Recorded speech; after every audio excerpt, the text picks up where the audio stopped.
Good morning, Julia. It's me, Joe. Hold on.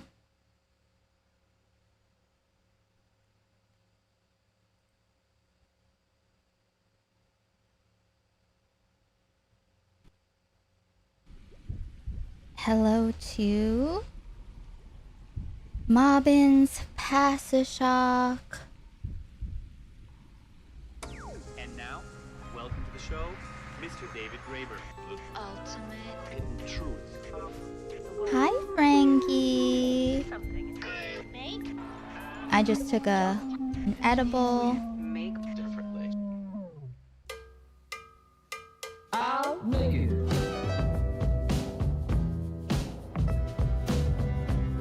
Make it a mess. Frankie. I'll make it. I'm making up my mind.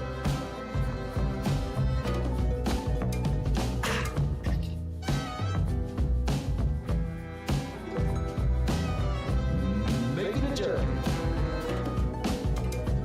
I'll make it.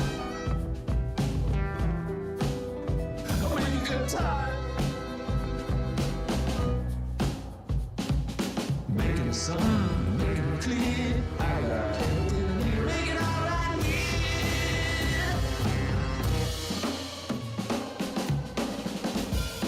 I'll make it.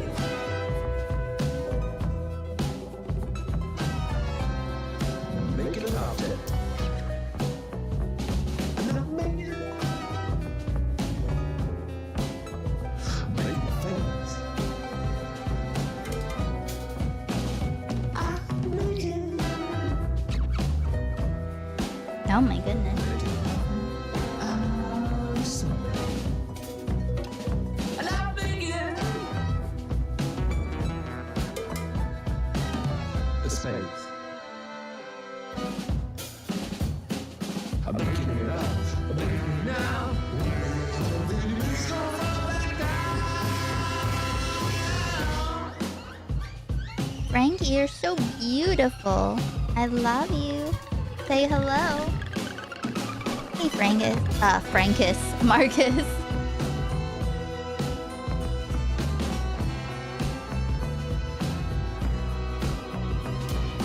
Baby. You're such a good little baby. She's making it hard for me to use the mouse. Make it up. I'll make it. There's no room. Make it a leap. She's gonna fall on me. Making conversation. I'll make it.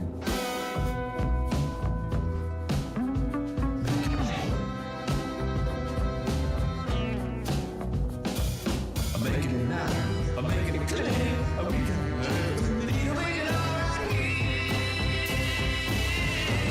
That's true. She is a cat. You are right.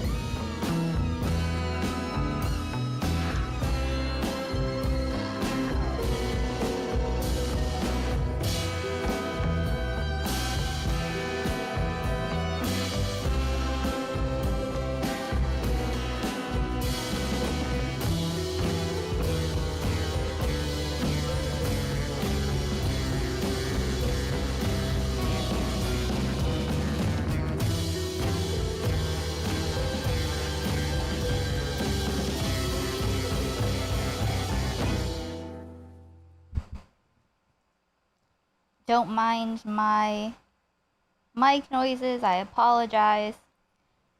I'm resting my mic on my stomach because Frankie is all over the table.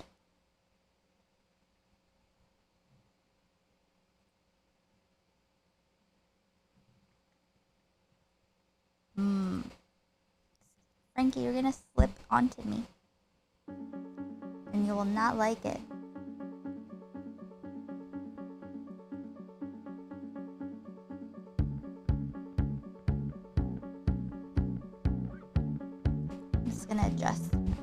couple things.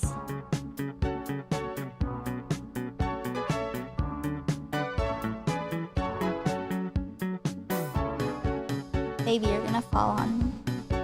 Do you wanna just... You may have the money, but you've got to go. It's sensible, it's sensible. And those endless seasons This is that go on and so... on. I really wish my ideal setup would be one that I could just take all over the house, you know? Where we went I could have my PC on a little cart, just have wires set up in every room and just go plug it in everywhere, you know? I'm sure there's a much less complicated way to do that, but goals. My goal is to be able to stream anywhere in the apartment at any given time. Maybe not the bathroom, but you know what I mean? And not have to drag everything everywhere. You know?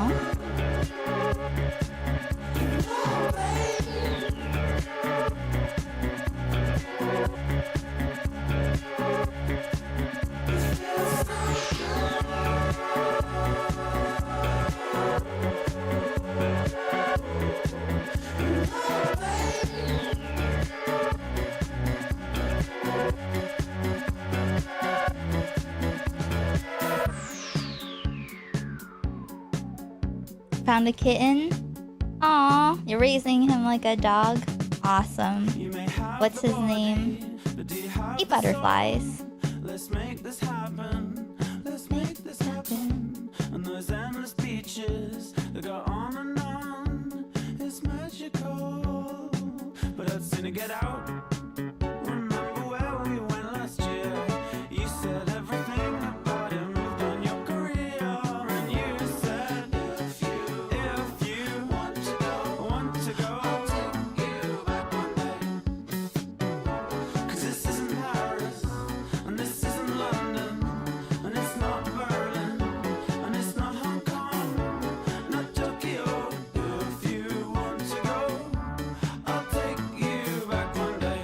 It feels so good.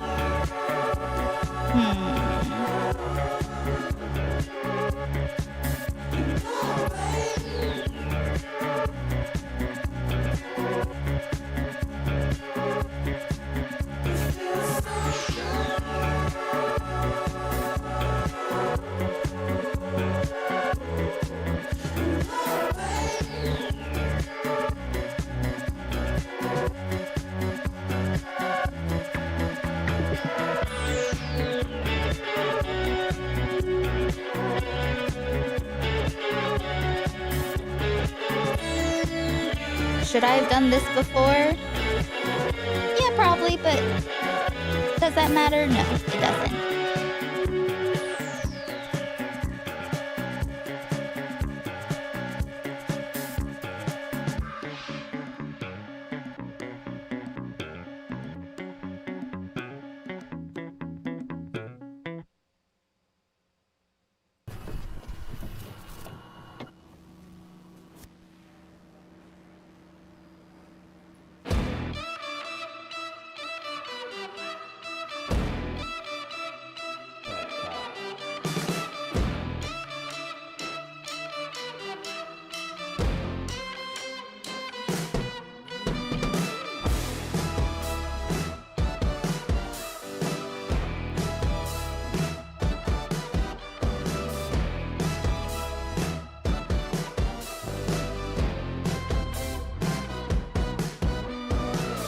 Stop the clock. You can take your gloves off. Stop the talk. There's nothing left to fight for. Breathe in the fumes. Drink until the last drop.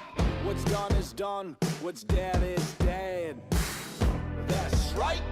Don't you get your hopes up. This is it. Just embrace we fucked up. Nothing to win. No. Nothing to strive for. Drop the guns and let yourself go. Pep talk. Pep talk. Pep talk. Pep talk. It is true. We are through.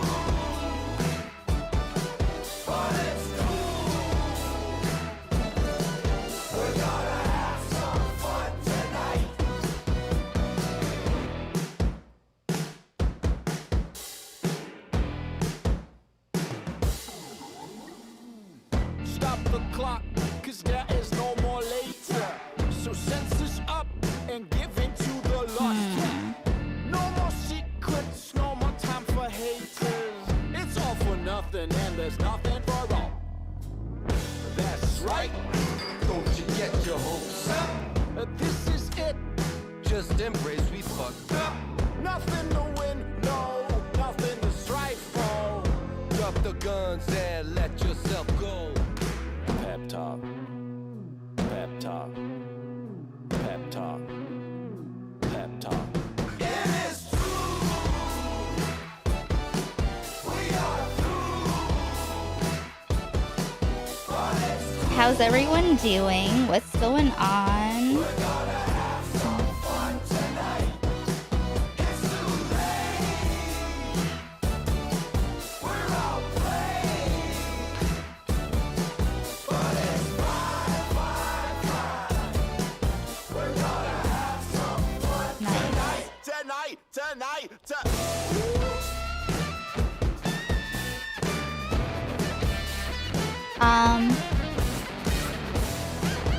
Z. Nice. A rescue's name's Vincent. His one ear is chopped.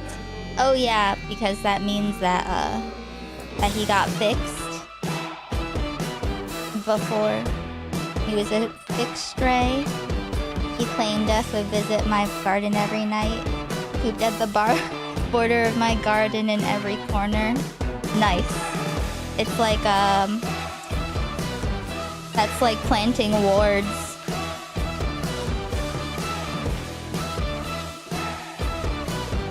Yo, baby. Frankie is looking at me.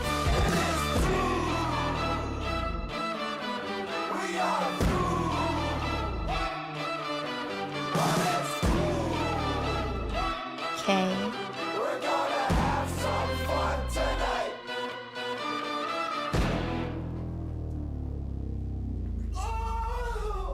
So the plan. What, Frankie? Oh, he lost his ear in a cat fight. Aw.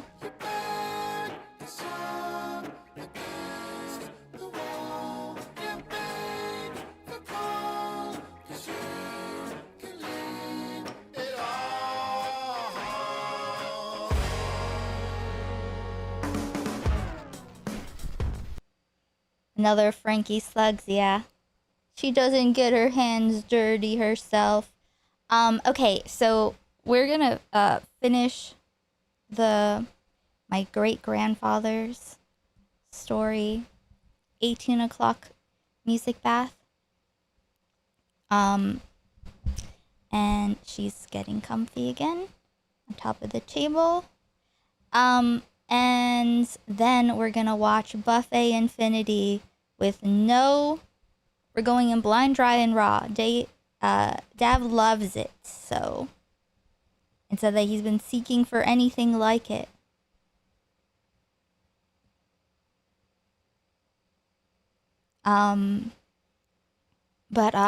So my parents took me to the doctor today for my appointment, and I talked to my mom about her grandfather for a little while, and she was telling me, little stories, and I'm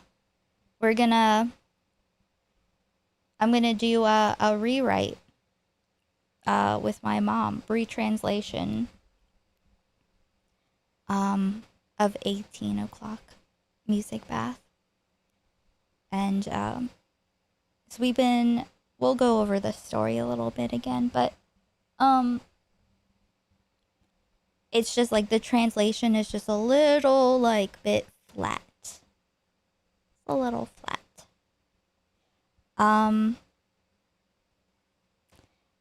But before we do that, I'll throw some things out there. Let's throw some stuff out there. Such as, I was in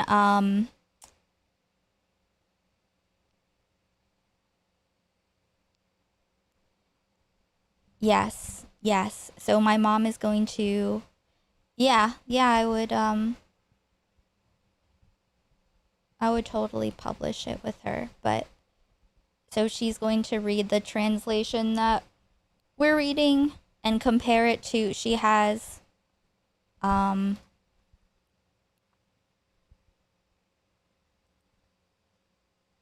she sent me pictures of,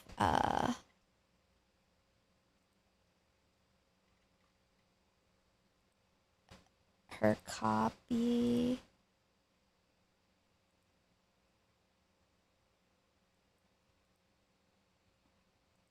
This is him. But she took pictures of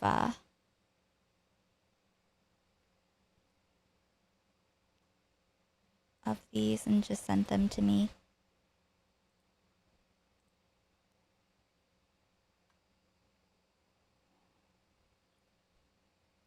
But I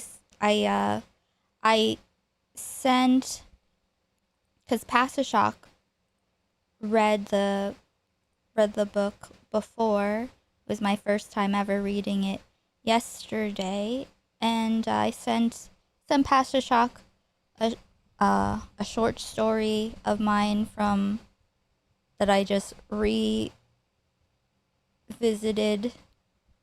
11 years later, and he said that it was like he said that it was like a bit similar, considering that I've never actually read anything by him before.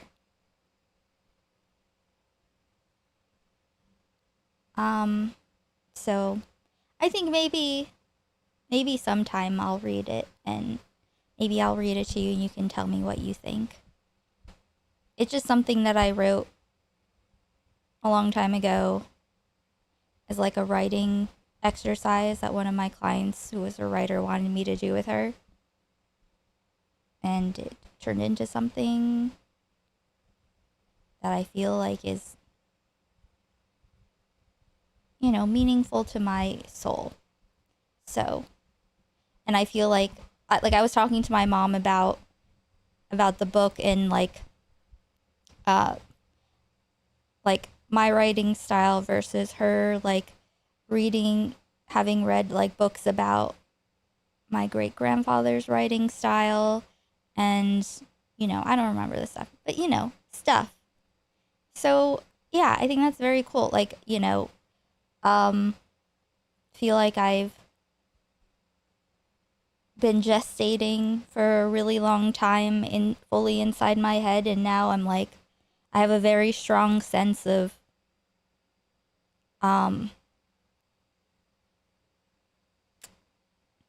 a distinction of like what's me and what isn't me, I guess. So I think that like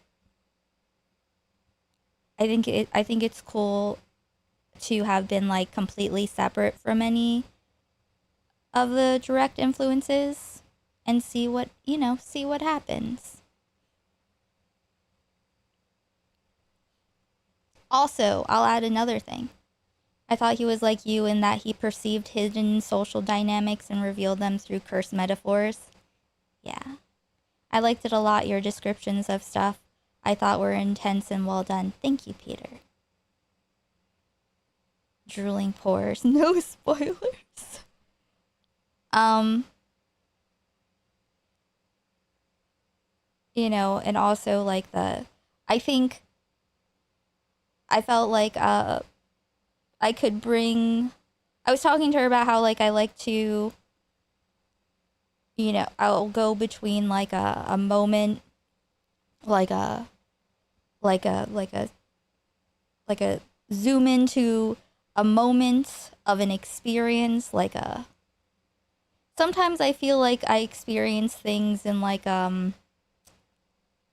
radar, kinda, maybe. 'Cause it's like, I feel like I have to like do one, send out, I don't know what you call any of the things. I feel like I have to like send out a pulse and I feel everything that's around me, and I get like a snapshot of a thing, of being a thing, and then, you know, describing that experience of being the thing, like getting like, I feel like maybe in translation something that's lost is like kind of like maybe like specific like physicality. I'm not kind of echolocation, perhaps. Yes, because like I have to send out a pulse, and then like I shut down, and then I have to like kind of sift through with the back of my brain. I feel like there's this big space. There's a big there's like a whole section of my brain that is like the head office is closed. It's all a mess. So it's just like, okay, go get everything you can get and bring it back here, and then I'll sit in a dark, quiet place and try to figure out what's what. Isn't that what whales do? That's possible. Know what I mean? Like, I like Jessica Pistol Pussy Lips. How about that? How's that grab you? Oh my God, was she here for that? Wait, how is that better? That's We're naming disgusting. someone specific pussy. Okay. Jessica, do you still want me to lick your pussy? It's kind of like. Happy birthday, Igo. Your perspective on all the craziness in this space is always valuable. thank you so much, Kagod, for the $50. The 5 numbies. So base and so pog. Frankie is here on the table with me. Were you there when I called into Aiden's stream earlier? Because I called into Aiden's stream right before I went to the doctor. But yeah, so I think that is cool, like that, you know, because I have had to sort through so much, stepping through different realities, like the, you know, a born again Christian world, and then, you know, the quote unquote world of the flesh, which is, you know, capitalism, and then like what is real. I'm really grateful that I got to this point where I feel the vision collating again.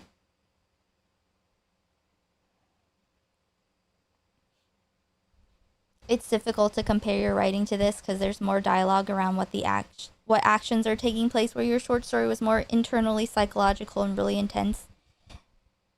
Yeah, I guess like what I mean is like I've written other things, but that's the most thing that I felt like was something that is like hits a place, like a specific kind of place. But as far as I'm not saying that I'm like the best writer in the world. I just mean like I feel like I have a very specific style, and I feel like what's missing, there's like I said, the physicality of it. Like I don't want to change it. I just feel like, you know, I read Partition 3 times in a row, and I was like, okay, you know, the translation needs a little help here. But I'm excited. Your description reminds me of abandoned science labs where they were running tests. Were you here at all yesterday? For the reading? Hey, let me go back.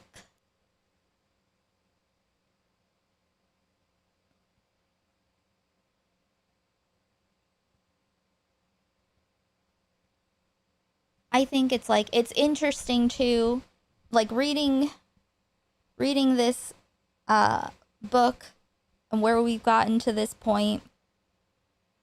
Wait, I'll get back to the book in a second. I just want to say 1 second. Wait, Kaga, did you see me on Aiden's stream? I don't know if... Oh, you were asleep during then? Okay, I called into Aiden's stream earlier. Because... So he streamed like a really long time. I got up early, I was getting ready, you know, all that stuff. He was going over... He was watching some of the Blissey stuff. And I'll have to debrief with people about Lissy at some point soon. But Aiden pulled up like a screenshot of Gamma's DMs to someone. Ellie, I don't know who that is. 8,000 lifetimes. And it's like Gamma just like no answer, just saying things in DMs over the course of dates. I don't exactly remember what, but you know, like, and she's not responding, dude. And so I feel like I don't fucking pay. Listen, I do not want to know about shit or drama, okay? But I know, like, I don't want people to come tell me. I'll take a peek, but I'm not involved at all. But I have seen people mention Gamma and his, like, DMing women in a weird way. One of Aiden's mods.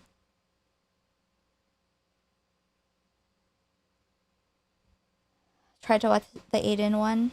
Oh, I called in, I shared it because I wanted to, show that Gamma was crashing out. So I just called in and I was like, so this is what's gonna happen now. It's a different time. I understand. You can't be a fucking freak anymore. It, like, you know, if we're talking about how bad DGG is and how they like harass women and like, oh haha, they went to the canvassing event and they just harassed women. The few women that were there just got like molested. We gotta like, I mean, I'm not gonna put him in jail, but I'm gonna say that he should be shamed for being a freak. If you behave like a fucking freak when you are engaging as, like, it doesn't matter that we don't know, you know, everyone's real names or anything, you know, like, you're a figure, you're a person, you're around, you engage, and you are also, there have been, all I know is there have been multiple times where it's like Gamma and being weird to a woman. No more. And so I told Gamma that he's on notice. And he crashed out for a very long time. I left. I came back. He was still crashing out. Gamma was your white knight the one time Sol went on a mad one. I can't remember. What these people are doing. But yeah, so I hope you enjoyed it while it lasted. Because we're not doing this anymore, you know? Or, I mean, you can, but, like, I just, I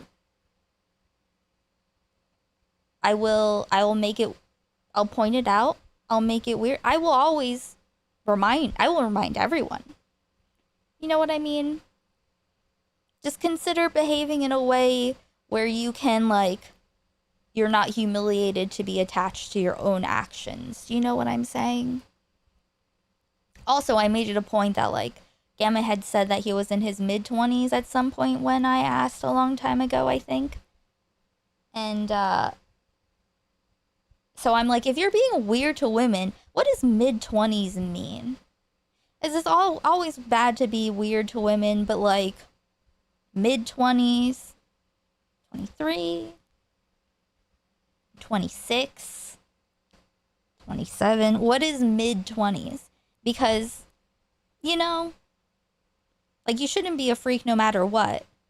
But they're, like, you know, younger. Aiden's younger. There are younger people around. Not saying that they're minors, but saying, you know, you shouldn't be a freak at all, and you need to be trained out of it. You need to be You will be shamed out of it. You know? I mean, this is... I kind of... It's really interesting. Oh, I was going to say, it's very interesting to be able to kind of get like just in what we've read so far, my great-grandfather's story is like the social dynamics, you know? And comparing that, this is published in like 1937, I think.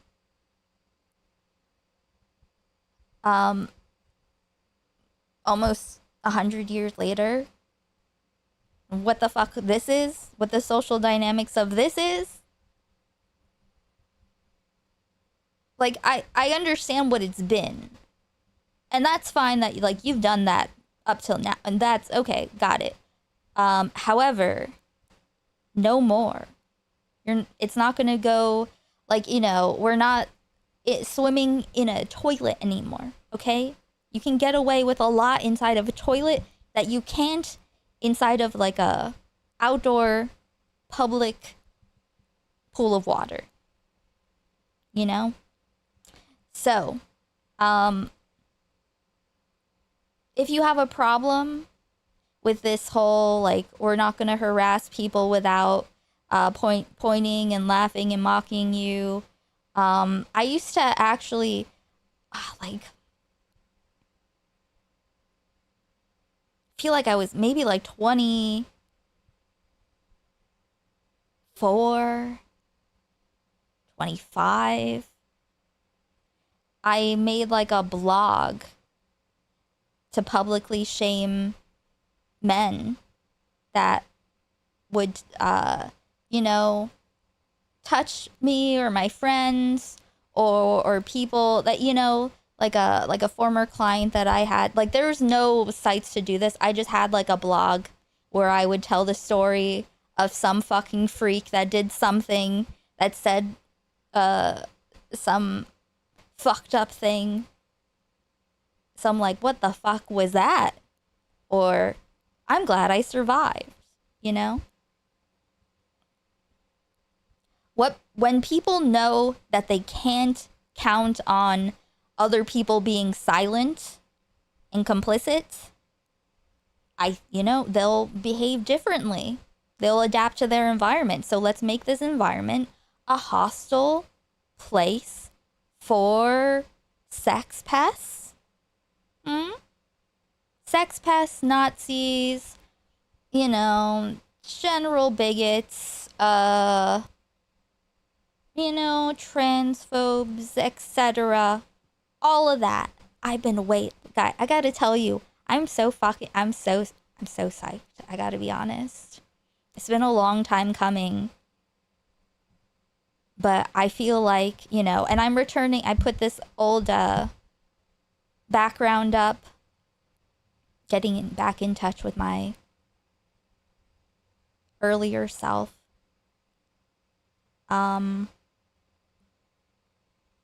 You know, I feel like I have a solid place to have my feet.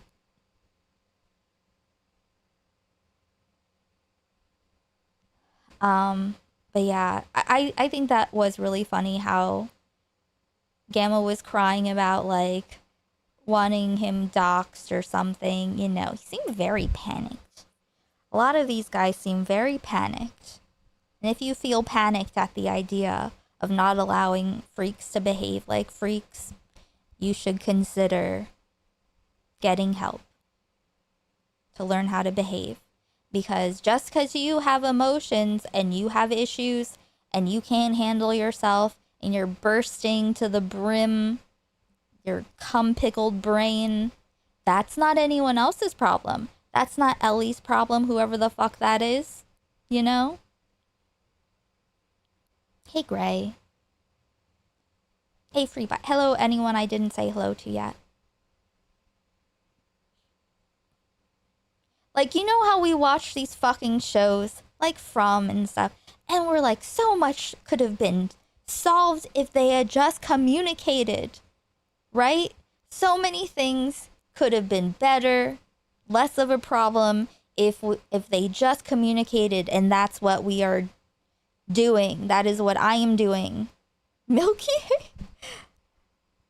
You understand what I'm saying? There are fucking monsters, okay? There are monsters, and we need to be safe inside with our talismans. All right? And we need to share information. The, what do they call it? In town and in, what do you call it? Fuck, what house? What's the house? Something house?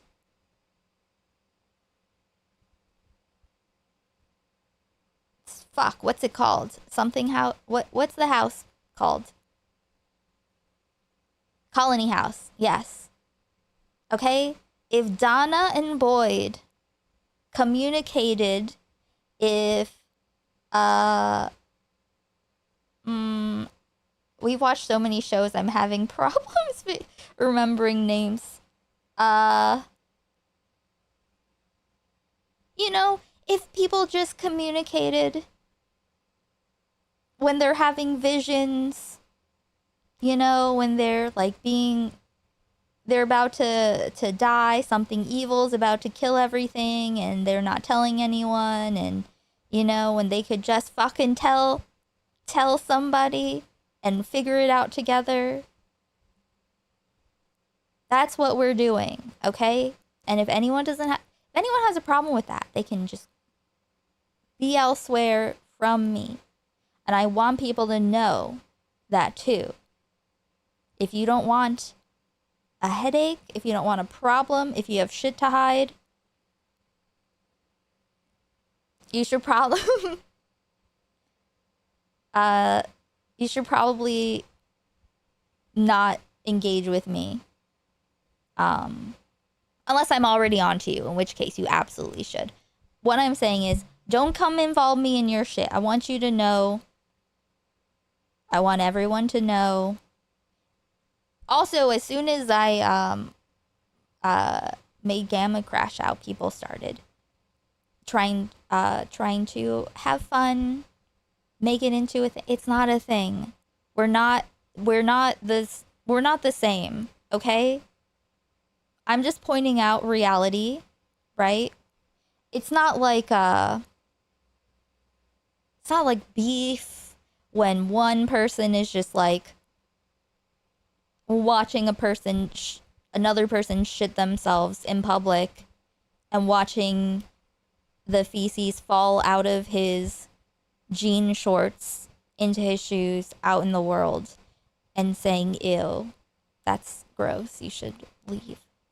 That's not beef. That's just true of anyone. It could be me. It could be anyone.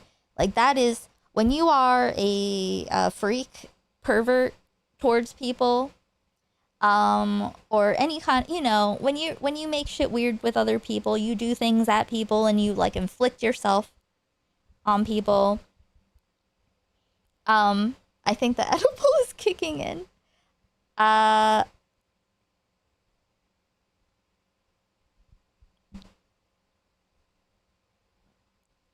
Wait, hold on. I got distracted by that. What was I saying? What was I doing? Oh, like, it shouldn't be seen as beef in that instance, because you, like, in that person who's being a freak and inflicting themselves on other people, they should be incongruent with society until they fix whatever the fuck is going on. I'm not going to talk to you like we're on equal footing here. I'm not going to talk to you like we can have a reasonable discussion, because you are not, like, meeting me in a reasonable place.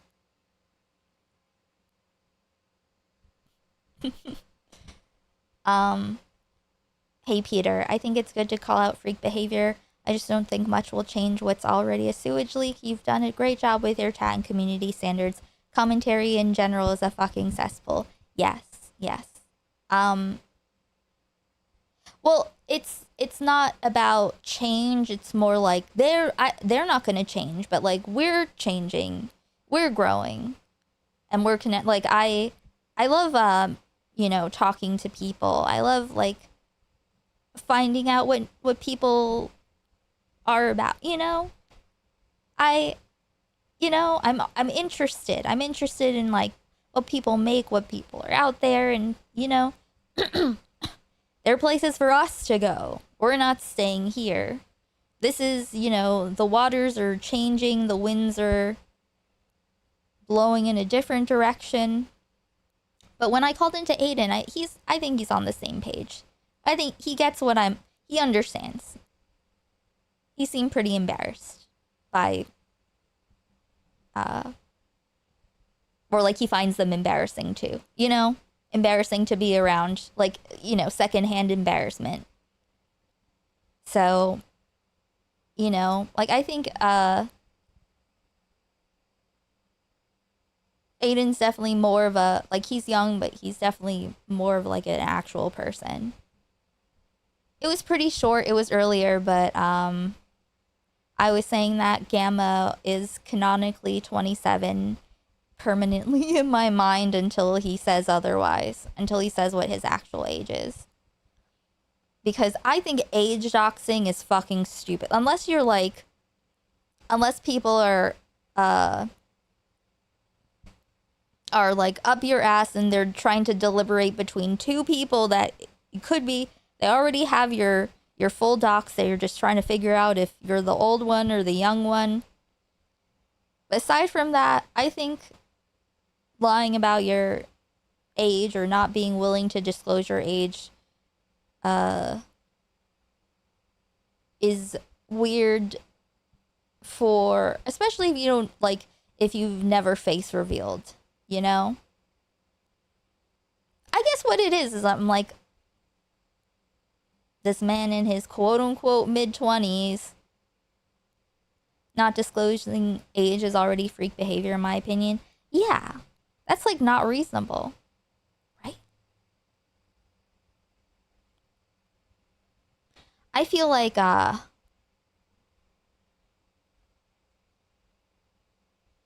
feel like before an age dox, it would be like I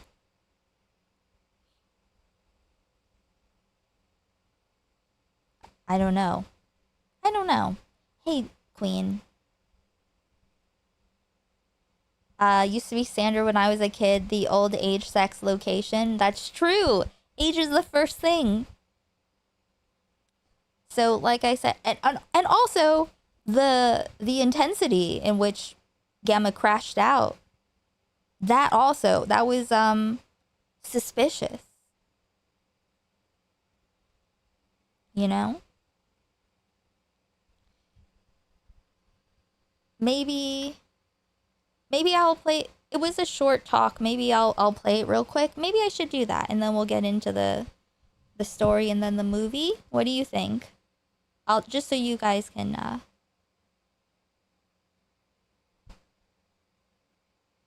the Ico feast.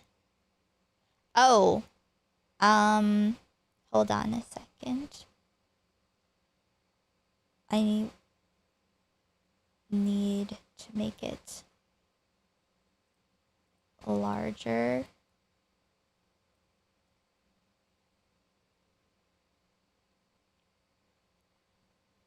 Riley over here. They are not completely unrelated to Duckbringer's pedophile family. They completely disavow that other family. They're just a different white family. Buffet Infinity. It looks like I don't just we didn't watch his trailer, but just from looking at the loading page on Amazon made it look super fucking cool. Like cosmic horror buffet versus some, I don't know.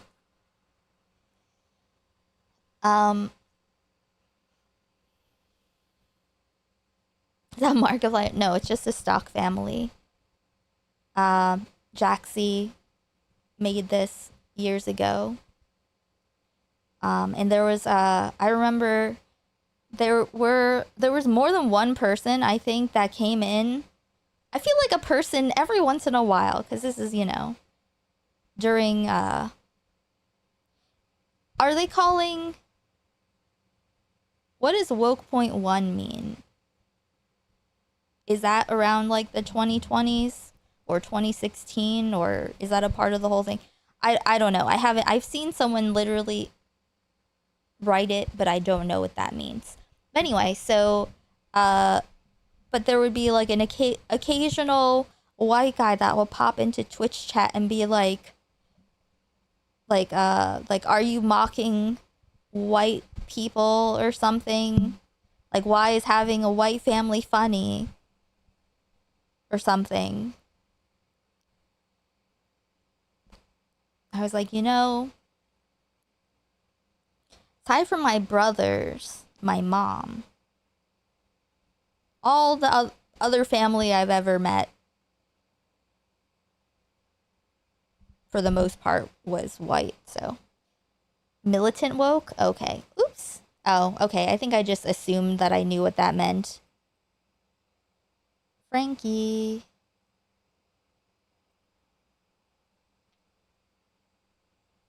Let me pull up the Aiden thing, actually. I think that would be a good thing to see. Frankie. I feel like woke one is imaginary. We're all assuming we know what it means, and that's kind of how it works. Yeah. I guess it's like, I'm thinking more, yeah, in like terms of conversation. It's just so interesting. I feel like I've broken through a wall, you know? I don't know where the fuck, it's very dusty in here. I don't know what is in front, but like, I feel like, you know, there's a barrier that we broke through, and like where I've gathered enough experience of varieties of things, and, you know, to form a perspective to compare those past times and happenings with new ones. You know, before everyone could just talk about the future, like, oh, well, if this happens, then this is gonna happen, and then that's how you have to win elections or whatever. And then, you know, compared to what they said back then to what actually happened, and the fact that lots of the people who were saying bloom no matter who are now MAGA's better to win versus the GSA. You know? Yeah, broken through a partition, you could say. Frankie. Wait, hold on. Let me...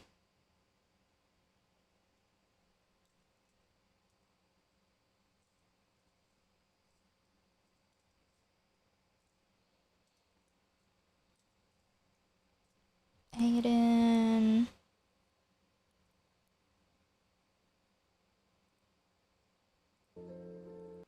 He streamed for almost 12 hours.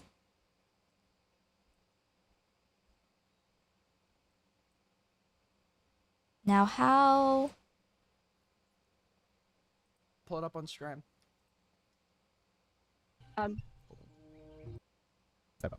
Oh, so I don't have a lot of Twitter followers. I am not a content creator.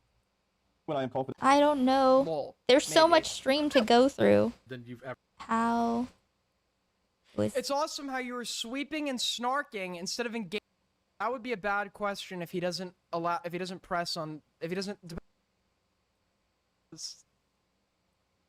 You're talking about whether or not he had a partner, or The thing is, I haven't A-logged parries much recently because there's like not a whole lot there anymore. Is you know what I mean? there- But just rest assured, like I've not forgotten about you, Parry. The second you chat. show like an increase in viewership, Nice. which will never happen, so it basically means I'm not gonna A-log you. But like, if his viewership ever does increase, we're just gonna A-log him again because I think he's great No content. chat. or girlfriend or anything like that. Very weird.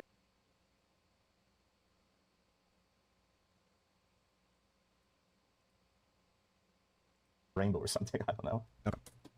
I can't see the It's preview. just that, you know, this is meant to be the And It's like, thanks, Spurs. I can't see the chat for when Like the movies or whatever. for when Is he gonna attempt Gamma's to bait crashing the- out. Bunnies or Oh, there we go. Cool.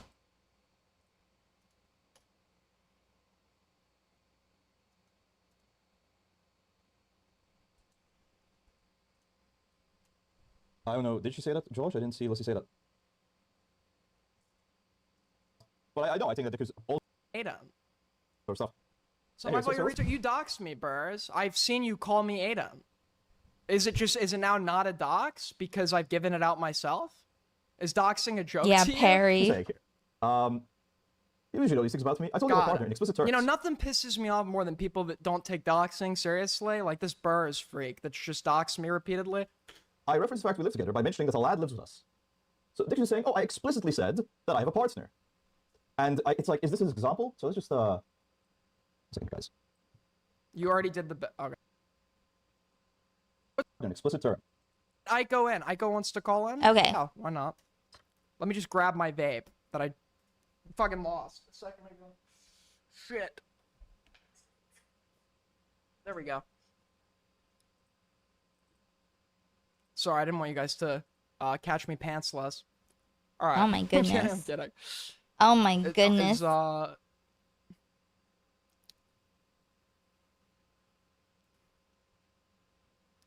Yo, what's good? Okay. Hey, So you can hear. I just wanted to. So you can hear this. Okay. Show what DMs. Oh, true. Okay, we're at 10:22, right? 10:22.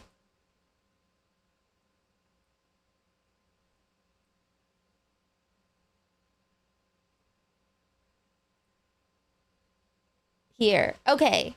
All right. But I think that... What is this? Why did Gamma send me My Chemical Romance? I mean, I'll debate you on this if you want to get in here. I've been meaning to debate, actually. And I'll just win again. What is this? What the fuck is this?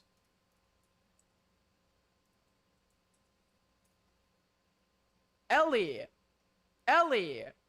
I fucking hate you, die. Ellie! March 21st, 2026. Ellie!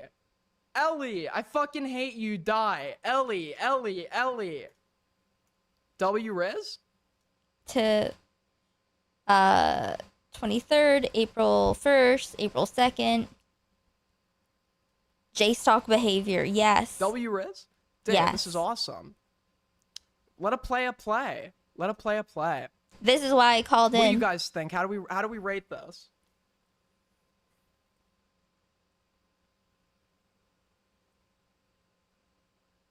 I say, what the This fuck is apparently this? Gamma's attempts to reach out to Ellie. It's okay because someone had the dox first. So you dox me when you call me Aiden. You dox because if somebody puts their information online on their persona linked to their account, you can dox them with that. So Aiden, my first name is PII. I've given you that myself. If you use it, you're doxing me per Burrs.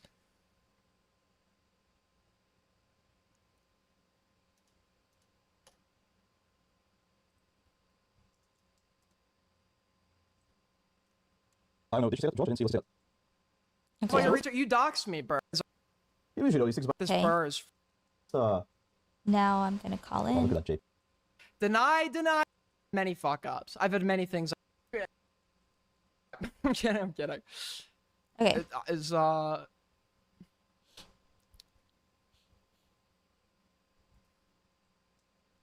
Yo, what's good? Hey, so I just wanted to call in real quick before my doctor's appointment because you just showed that thing with Gamma, right? I don't know any context. What I do remember is when I once asked Gamma how old he was, he said like mid-20s and was very cagey about it. And I just want to point out that there is way too much fucking harassment. What's all this? Hey, Vodka. Did you just see the on the screen, Aiden was sent a screenshot of Gamma repeatedly sending unresponded to DMs to Ellie, who people say is Aiden's mod, but I don't know. And so if you, okay, here, I'll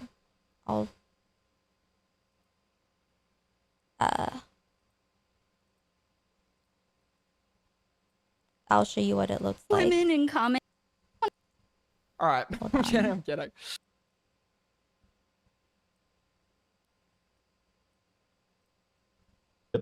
Oh my goodness.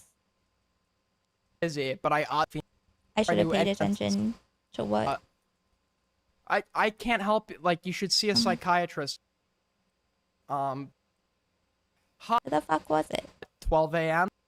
This. You're doxing me. Here. Bird. See this. Gamma was sending this repeatedly. Just Ellie for a web, Ellie for a web. I fucking hate you. Die. Ellie. Over the course between March 21st and April 2nd. So, yeah, when Aiden pulled this up, I noticed. I'm like, you know, I don't know. Gamma told me that he was in his mid-20s, and I always thought that was weird that he said mid. And now I'm, like, suspicious about this bit, you know, so I wanted to call in and just put him and anyone like him on notice. I've given you that myself. Okay, let me If you see. use it, you're doxing me. Per burrs. We should. Okay. There we go. Yo, what's good? Okay, Hey, 1,000 lifetimes. So I just wanted Stop to call in real quick before my doctor's appointment because you just showed that thing with Gamma, right? I don't know any Disgusting. context. What I do remember is when I once asked Gamma how old he was, he said like mid-20s and was very cagey about it. And I just want to point out that there is way too much fucking harassment of women in commentary, and we make fun of DGG for it. But now that like there are more normal people around, I'm of the mind that we should stop treating people as if this is normal behavior. Like treat them like as if we were in the world. Do you understand what I'm saying? Yeah, no, I understand. Yes. Yeah. But I've said this earlier. Like, I think my community is toxic to women. We've made strides. We've made efforts. No, I don't mean your community. no. I mean like content creators, Yeah, it's Gamma. commentary. It's like commentary. I think like obviously like in the broader like space that's been contributed to, it does affect my community. I'm sure you might have seen some of it in yours sometimes, right? Always. I mean, always. I just have never cared because, you know, it's like, what's the point of complaining about anything or trying to change anything when like literally no one gives a fuck? But now that there are more like normal people coming in who are like, what the fuck is this? This is a freak land. Now I'm like, okay, let's start pushing back on freaks because things keep I mean, drama is always fun, but See what things have got to change. how I just people want to know, feel. how is Gamma like late mid-20s or what? Because I feel like if he's out here, I don't remember exactly any individual person's history. Jeez, Gamma that has down like here. a history of being a little weird in DMs, right? Or weird with people. It's not like a morale. He does like I don't know what do girls call it again, where it's like you're like sort of there's like where you're. It's like playful. Negging? Yeah, like that, where it's like playful or whatever. He's not like he's not like a morale or whatever or anything. But yeah, like he does a little bit of that, sure. Yeah. Well, now that, you know, more people are coming around and, you know, I've had some like girls over the years message me and ask for advice and how to be around. And it's just been like, you have to, you know, I mean, obviously, I don't care what people who I don't respect say, but I'm thinking more now that there are more normal people coming in.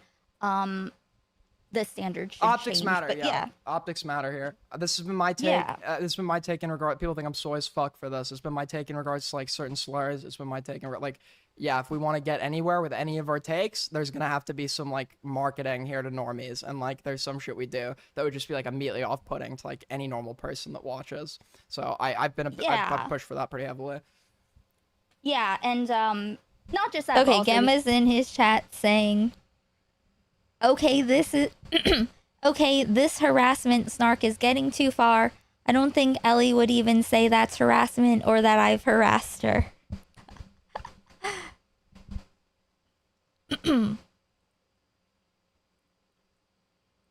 You know, it's fun when they're like truly taken aback, you know?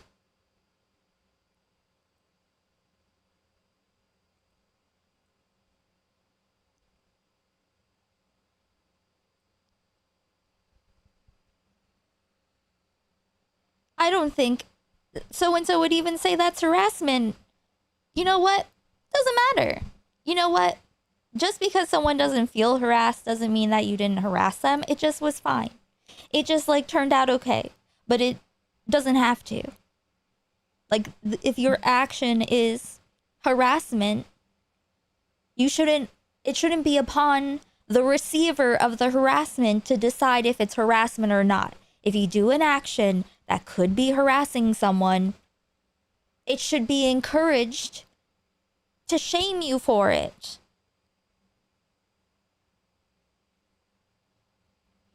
I'm in need of an explanation on why constantly messaging someone nonstop is funny. Because they are freaks, okay? It's not just... Listen, I feel like the past 6 years have been gaslighting by fucking sex past freaks. And that's because it has been a space birthed by sex past freaks like Destiny and, you know, Vosh and like mostly Destiny. It's like we have entered like an alternate Earth where instead of oxygen, instead of like O2, there's SA. You know? I forgot what I was even trying to say in the middle of that. I don't remember what I was saying. But yeah, no, so people are just used to it. We're just used to it. It's like if you are alone and you just, you know, if I'm about to say things that are really dark and I'm trying to slightly less dark. I was going to say someone kidnaps you, locks you in a padded room and you can't bathe and you're there for years and years and years. And it's not your fault. I'm sorry. I'm not trying to do that to you. But my edible is definitely kicked in now. Which is cool. Cool. It's been an hour and 5 minutes. True, if you hate someone, just say it publicly in chat like I do. Crying snark is the last refuge of the cowardly and audacious. Exactly. It's just not used to it. People actually think it's acceptable to do dumb shit like that because it isn't the most egregious thing. People love skirting that line. Exactly. It's only because there have been such actual, like, criminal level sex freaks around, and we have been birthed into a tub. Is there any special name for giving birth in water birth? Just because we started off in this it wasn't a pond, it was always the birthing pool.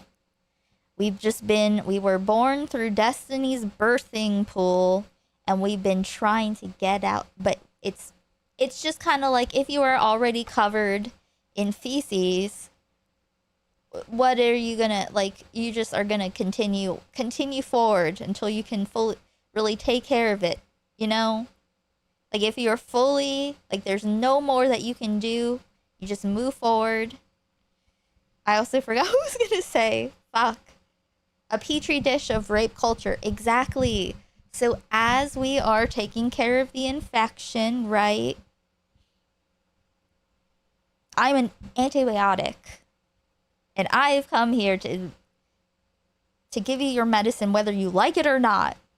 Okay? My prescription for if Gamma is fucking weird to you in your DMs, what I found over time is by having this completely, I'm going to put everything that you inflict upon me in public if I feel like it. Like, have that expectation of, like, because it's literally, it's programmed into me, into all of us, to protect certain people in this rape culture, all right, to be the one to maintain the peace. You know, it's upon the receiver of the harassment. It's not upon the person who inflicts things upon others to stop themselves. So if they know, it's good, like, be the hot stove. You know, I think that it's good. I'm here. I'm gonna be the hot fucking stove. Don't touch me, and you'll learn. Be the hot stove to rape culture. All right. The rapist tries to not just do anything, but tell you about it. If someone says things that are rapey around you, if someone is weird to women in DM, you know, and it happens and you see it, make sure that it goes noticed and shamed so that there isn't a pattern of them getting away with it, so that they get burnt every time. You see what I'm saying? Don't let people say that things can't change. They absolutely fucking can. We are controlled through grooming and repetition and normalization, and that's and who does it help to be like, yeah, that's how it is? No, that doesn't. Don't say W schizo, for example. Oh yeah. Oh, that is what I'm going to be doing. I'll be doing that tomorrow. Put together the J stock thing, because once again, listen, I'm back and I have fun. Listen, I do this with intention. There's a reason. It's not just cause, but I do enjoy it. Like, I'm not that's why I hate when people manufacture beef so fucking much. Kayfabe and shit. No, I mean it. And if you are too boring to have, like, I don't know, interesting conflicts without having to make shit up and pretend to care about something you don't, then that's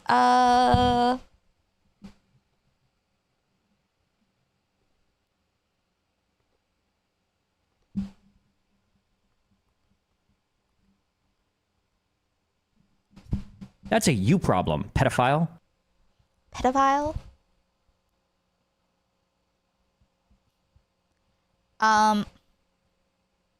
Things can change, sure, but sometimes the building is condemned and you gotta do some controlled demolition. Exactly, which is why I'm like, the thing is, like, I feel like we're outside now. I was saying before, because when I talk about these things, I try to think of, like, metaphors, paint a picture to express, like, what I'm trying to talk about, like, which is why I capture all the samples, as I'm trying to, like, bring things. I need to have assistance for my words when I'm trying to explain things and make connections. It's like shorthand. But we are, the treehouse is now an RV. We're getting the fuck away. So there's no building, there's no ceiling above us. We're not indoors. We can go away. We can come back if we want to as well. Pack up our shit and go elsewhere. You know, instead of just fully this cursed. Doing media reviews has been the best thing. Period. Like, don't let yourself do only negative viewing all the time. It drove me fucking crazy having to only talk about rapists. Traveler style, true. What's J-Stock thing? He's talking about Saba. Oh, did you see when he didn't respond to me? When he just pulled up my clip and someone mentioned that I have that I'm angry at him. And then he lied but still swept, misrepresented his previous position. So I'm going to I downloaded the VOD, so I'm gonna put something easy together for posterity, and so people know that J-Stock is spiritually DGG. The way that Ethan is spiritually Israel, according to some people, J-Stock is spiritually DGG. It doesn't matter that he's not, that he's fallen out. It's not because they're different. Yeah, we'll argue with Destiny is 17, but not Aiden, exactly. And so that's why I wanna put it together, have it so people can take a look and understand, because I don't want anyone to take my word for stuff. You know? Like you can like put a pin in it. You don't have to take my word for anything. I want the information to be available so that everyone can be accountable for their patterns of behavior. Because before, no one can say that it's not necessary now, right? Like in the past, when it's like, you know, the rapist culture, in, you know, earlier years, I don't really know what to call the Twitch poll YouTube like melding. I need to think of a term for that. But so I have been, you know, we here have been talking about, discussing, dissecting the gaslighting about rape and all the other shit this whole time, right? And I've finally seen enough to say, no, you cannot be unsupervised because you like rape too much. Pole tube. It sounds like a pole dancing tube. Unkmosis.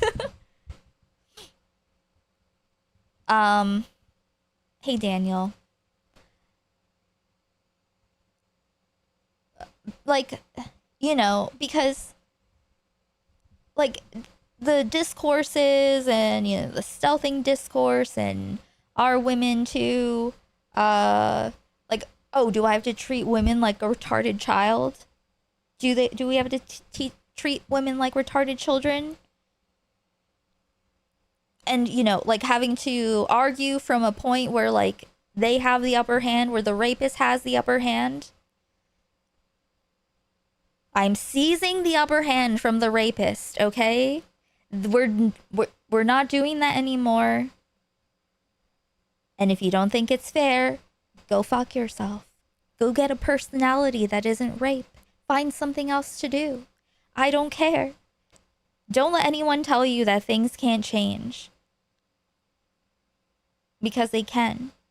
And whoever you're talking to that thinks that or says that is either despondent or trying to, or benefits from things being the way they are. Hey, Big Jerry.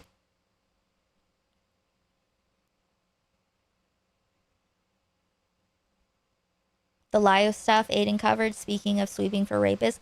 Oh, I did in my dream or not in my dream, but like on and off while I was sleeping. Oh, but let's continue this.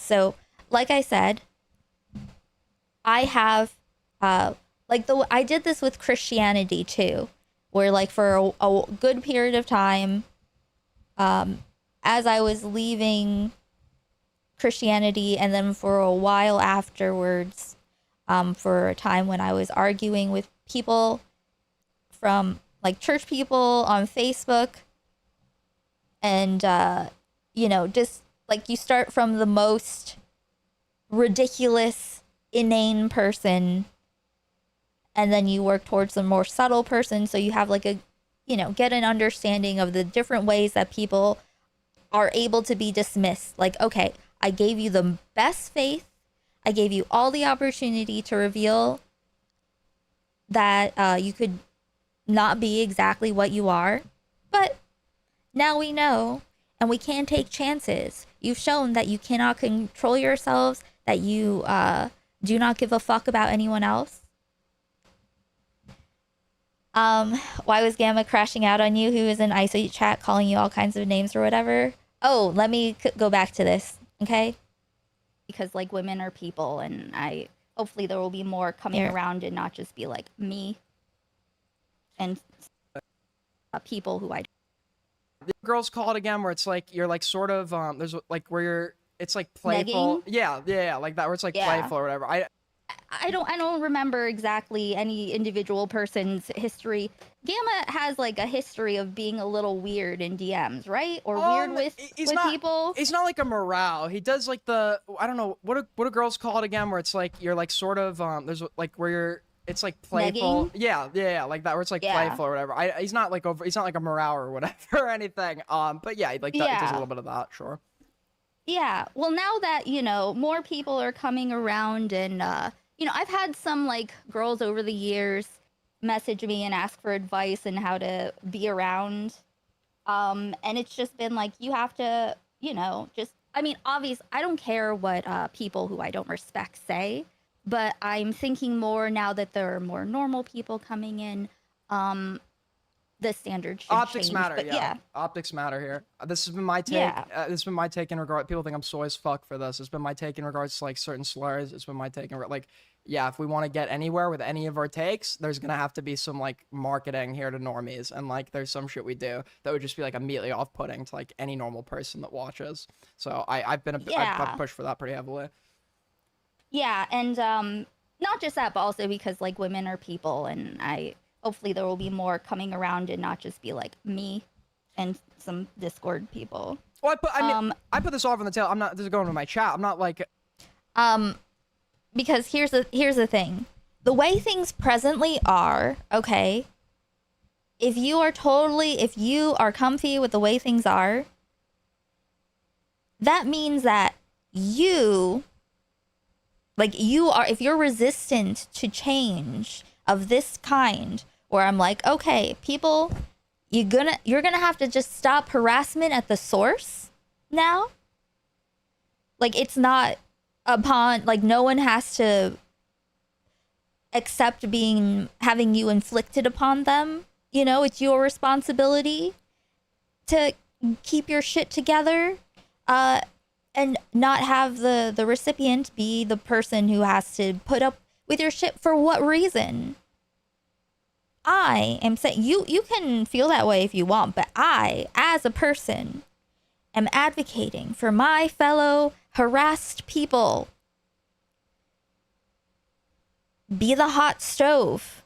Don't let people think that they can let them know that they can't get away with it. Okay? There's joking around with someone, but nagging is a specific tactic to try and manipulate someone to want validation from you. Yes. Yep.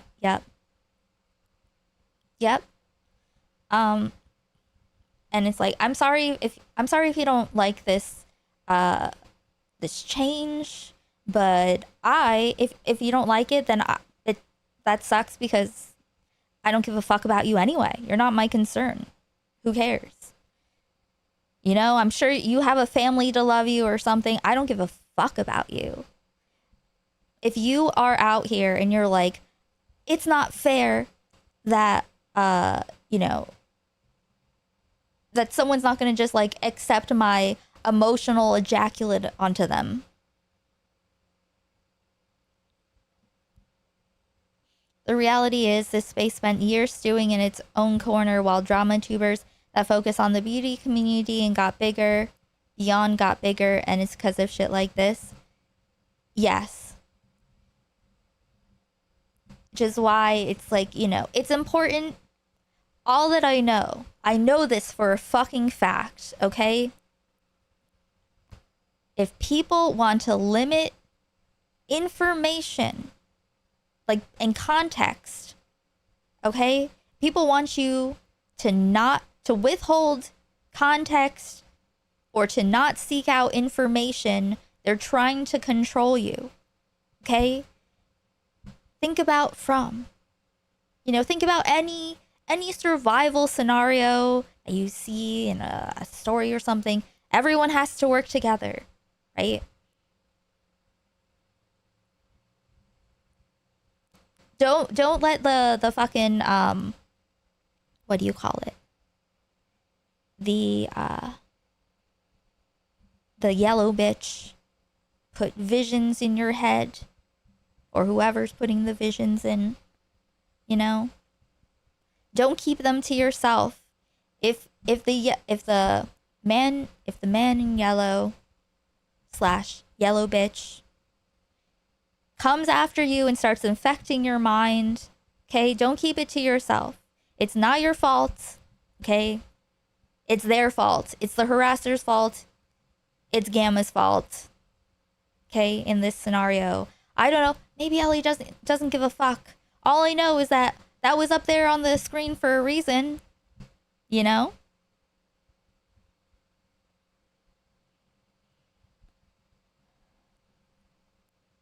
Know what I mean?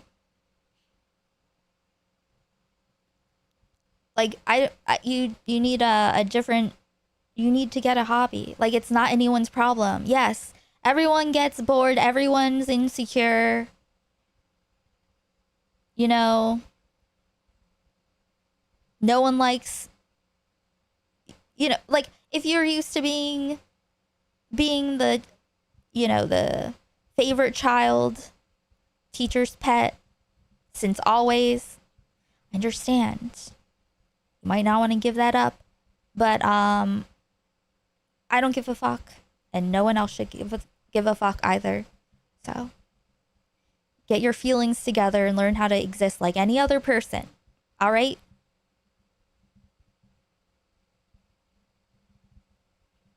Communicate, you know? Err on the side of communication. Don't let people isolate you, because they will. There are a lot of people around here who will try to isolate you. Because they're miserable and they're, you know, bored and whatever. And they're doing whatever weird shit because they need to feel like they have some impact on the world. That's their problem. That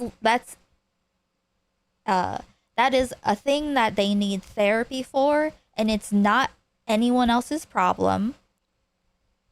Men need to learn to emotionally regulate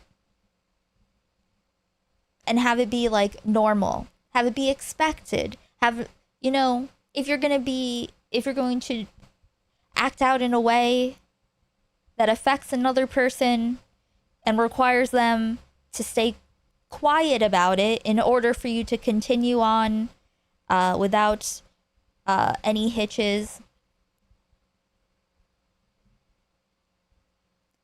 I got distracted again. It's a bunch of middle schoolers deluding themselves into thinking that they're different when in actuality the other kids don't fuck with you because you're fucking weird. Exactly. That's exactly what it is. And like the problem is like they're like they are used to just this being completely fine. It's like when you finally see through it, when someone's been gaslighting you, manipulating you for a really long time, and then they're like confused as to why it doesn't work anymore after a certain point, but then like once you see it, it clicks. You're like, fuck. God damn it. But you know what? And then people will try to make you feel like it's your fault for them being manipulative, for them being a liar, for them being dishonest, and breaking boundaries and all of that stuff. The focus is immediately on, well, what about the recipient? How did they handle it? What are they doing? Are they even harmed? No.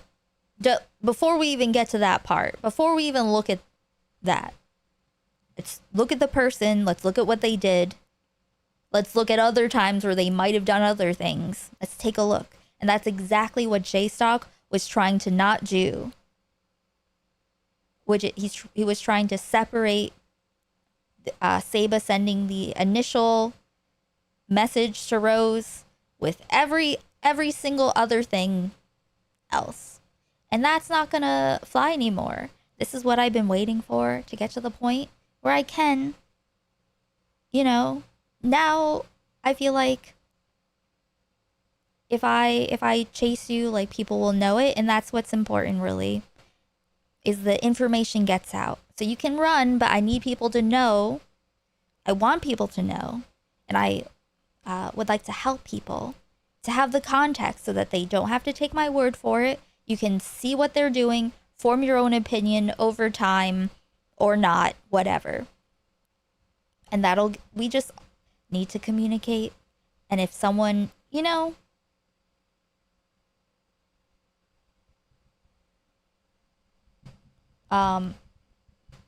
energy is going to be different now.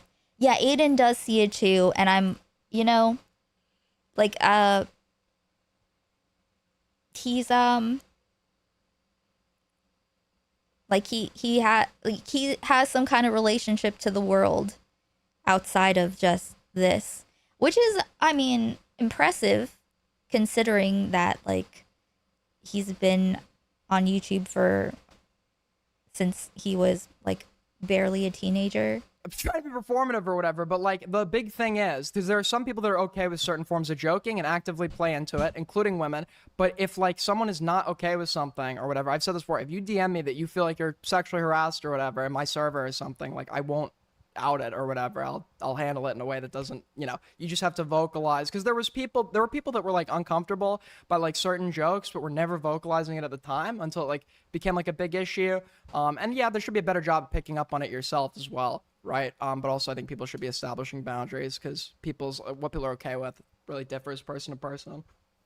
Right. Because if we establish boundaries in general, then we know who can't keep boundaries. You know what I mean? Gamma in Aiden's chat says,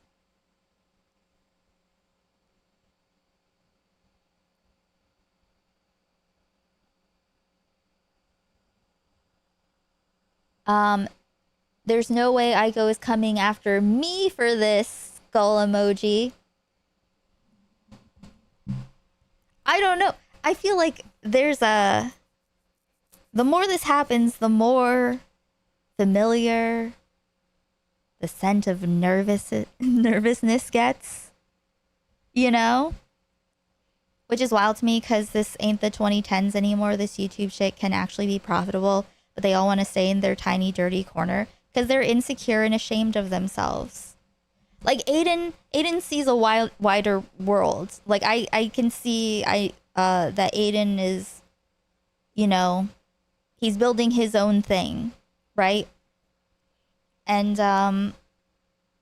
this isn't, but a lot of people are just, they want to stay in Destiny's birthing pool. This is where they're comfortable. And if they are inside, the doors closed, all the smells are contained, then they open up the doors and windows and leave the house, and then, everyone knows that they smell very fucking weird and bad, That's really, it's not, like, you can't, it's not just, okay, it's not about, you know, people who are recipients of harassment, you know, usually women, still some non-women, but, you know, especially women being targeted, you know. So it's not just women, but women are, oh, I'm sorry, Frankie. I just was gesticulating and tapped her butt and she got startled. This can't be a thing where it's like the target of the harassment is expected to set boundaries and enforce them just on their own. Okay? It needs to be group enforced. It needs to be as a whole. All of us as harassed or harassable people, we need to unionize or something. You know what I mean? Like, it has to be a reflex. So that, like, they don't think that, oh, well, maybe I can get away with this. No. Make them know in advance, in general, that it would be too fucking weird if you start giving them the appropriate reactions to them being weird. If they're weird at someone in private, it shouldn't be upon the person who they did that to have to decide if they want to go through all of this stuff to, you know, to handle it. It should be, you know, it's like health insurance, you know? Health insurance for harassed people.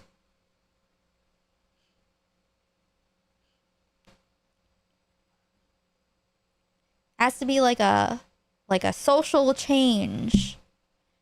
Up, Frankie. No. Oh no. Hold on.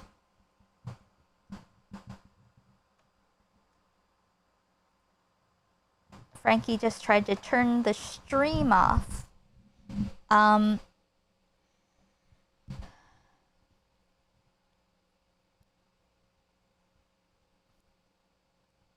People, when you're like too close to a situation, it's too easy to manipulate, you know, to be manipulated and gaslit,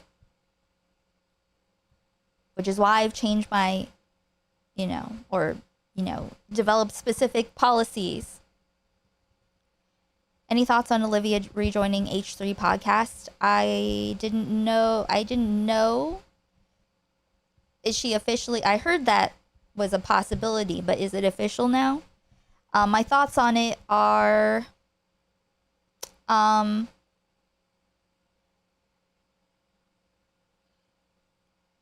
mid, uninspired, pathetic. You can't build anything on your own. It's official?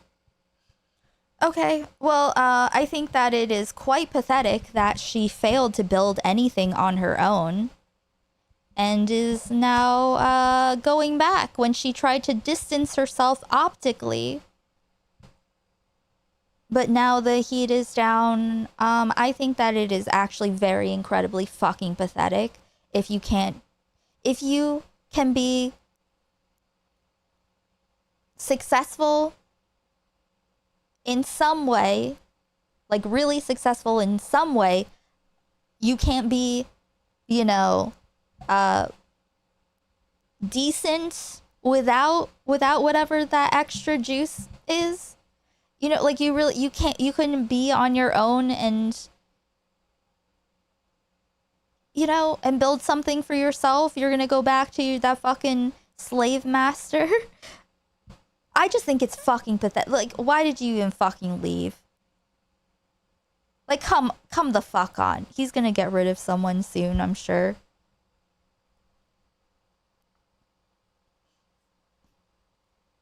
I don't know. I think that what I've learned, I as like a figure on the H3 show, before it was the show. Olivia was like a cute figure, you know? She was like a nice addition. But like none of us are young anymore. You know? Like, you're not in school anymore. You are a fucking adult and you know exactly what's going on, and in the midst of all this, literally everything, you're gonna go back and be a part of that. Like, you know, there's a scale of how reasonable it is or not for someone to have not quit yet. Like, love is stuck there if he doesn't want to go back to Sweden or wherever he's from. I don't, where is he from? Is that where he's from? I can't remember. So I understand why that would be a lot more difficult if you would have to like give your life up. I don't know if he has a relationship or something, you know. But then, you know, there are other people who are like Dan who fucking used to pretend to be a leftist or whatever the fuck. Let's be clear about this too, okay? Let's be clear about this. Whatever your fucking policies on like socioeconomic structures are, your hypothetical opinions as just some fucking guy, they're totally useless. No one should ever have gotten any fucking points whatsoever, ever, for being a fucking cis white male leftist. Ever. Or just anything. No one should ever get any fucking credit for anything that they've ever said that they were, because so many people are just not, you know? And now we know. That was a large part of this experiment, I think, was you know, I had to see the harvest. It had to get to a certain stage in order to like be able to harvest and do final conclusions, right? Dan was a Hassan fanboy. Yeah, exactly. So, okay, that's what I was saying. If you like Dan being complicit with all of this, and like I've just seen the bags under his eyes get deeper and deeper and deeper, and I hope that it's I hope it's sleepless nights. I hope he has trouble living with himself. You know? Like, what the fuck is the point of you? So many of these people that were like, oh yeah, this is what I think, and take up so much fucking air. So much fucking air has been taken up by these motherfuckers with their opinions that they think are so important. It's just like a bunch of fucking dudes walking into your business to just use your bathroom and leave. You know? Just a ton of fucking guys. They're all leaving some kind of fucking sport game, and they're just going into your small business one by one, and all of the at a time, crowding up space and just pissing, getting piss on the floor and leaving. No. It's like, you know, on all the debate panels and discourses and all this bullshit, it's just the audacity of how much time I spent. And I'm not complaining in this, like, you know, this is all necessary to get to this point. You know, this is necessary to get to where we are right now, which I feel, you know, good about where we have ended up, right?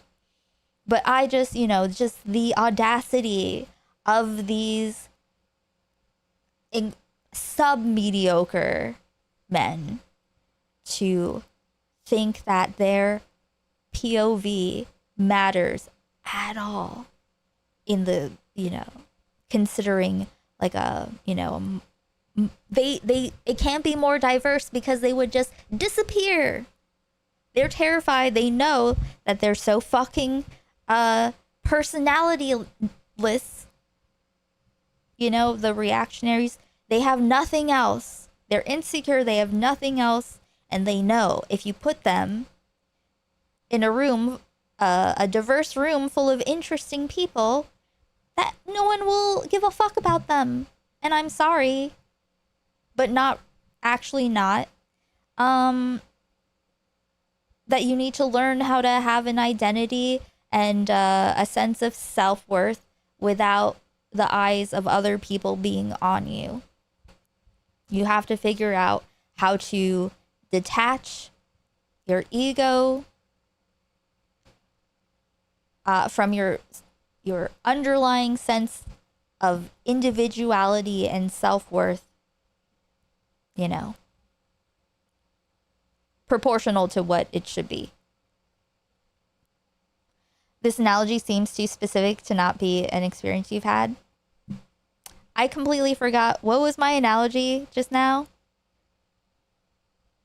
I completely forgot. Whatever it is, I forgot. I know I just said a bunch of different things.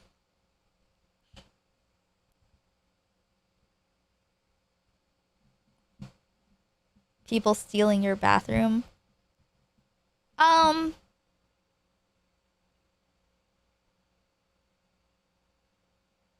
Well, it's like kind of like an uncomfortable, invasive thing that where it's like I guess it's like a sense of oppressiveness, where it's like, yeah, I think so. Yeah, probably. Not like specifically, but you know what I mean? That's like the energy. Someone just coming in to your business, using the bathroom and leaving, just not contributing anything whatsoever. Not a hello, literally nothing. Just taking up space, inconveniencing you. That's what it is. It's impressive and inconvenience. Entitlement, yes. And the only reason this is still going on is because we don't point it out. And, like, who does it benefit?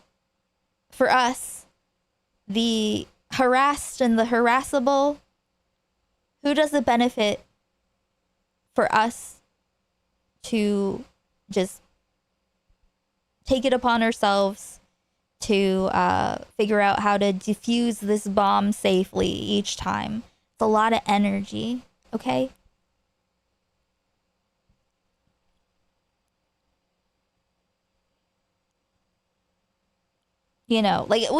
Obviously we're still gonna have to do that, but at least we don't have to fucking act like this is like regular and normal, like that this should be normal. It is normal, but that doesn't mean like I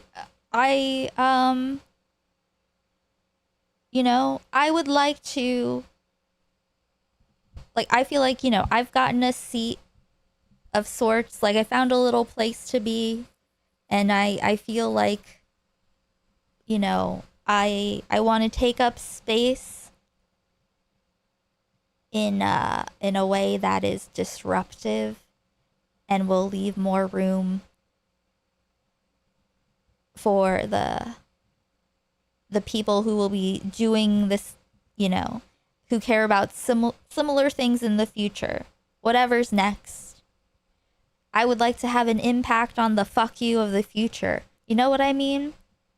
Like, I think that would be cool if you contributed to things being better in the future. Giving, the the next generation, like a good like starting point, you know, a good place to pick it up, like take it on until it's time to pass it on, you know. I think whatever happens in the future, like even if you're not there, if you do something that has an impact, and you're a part of it, you know? Does that make sense? I don't know. I'm just, aw, Frankie. She just put her little back numbie on me. Anyway, let me continue this. There are 5 numbies, by the way. 5 more numbies until numbie time. Yeah. Like if in general, like it's one thing if you are like, right, because if we establish boundaries in general, then we know who can't keep boundaries. You know what I mean? Yeah. Like if in general, like it's one thing if you are like friends with someone and you, but we shouldn't look at behavior like this and be like, oh yeah, that's just gamma. That's just Discord freaks. That's just, you know? So, you know, it's like when people like use like, you know, Nazi slang to be cool and edgy, but you don't know who means it or not, you know? With the groypers, yeah. Yeah, Iron shit, yeah. Yep. Yeah, so, yeah, I don't, you know what? I don't think age docs is a thing. What do you think about that? Yeah, I don't give a fuck about age docs. I mean, it's like technically, the thing is that PII is a spectrum, right? It is technically PII, but there are like some forms of PII that are just like so light that like nobody conceivably cares about this. You're like, age can narrow somebody down, but like you still have, it narrows them down to a pool still of like millions of people. So, yeah.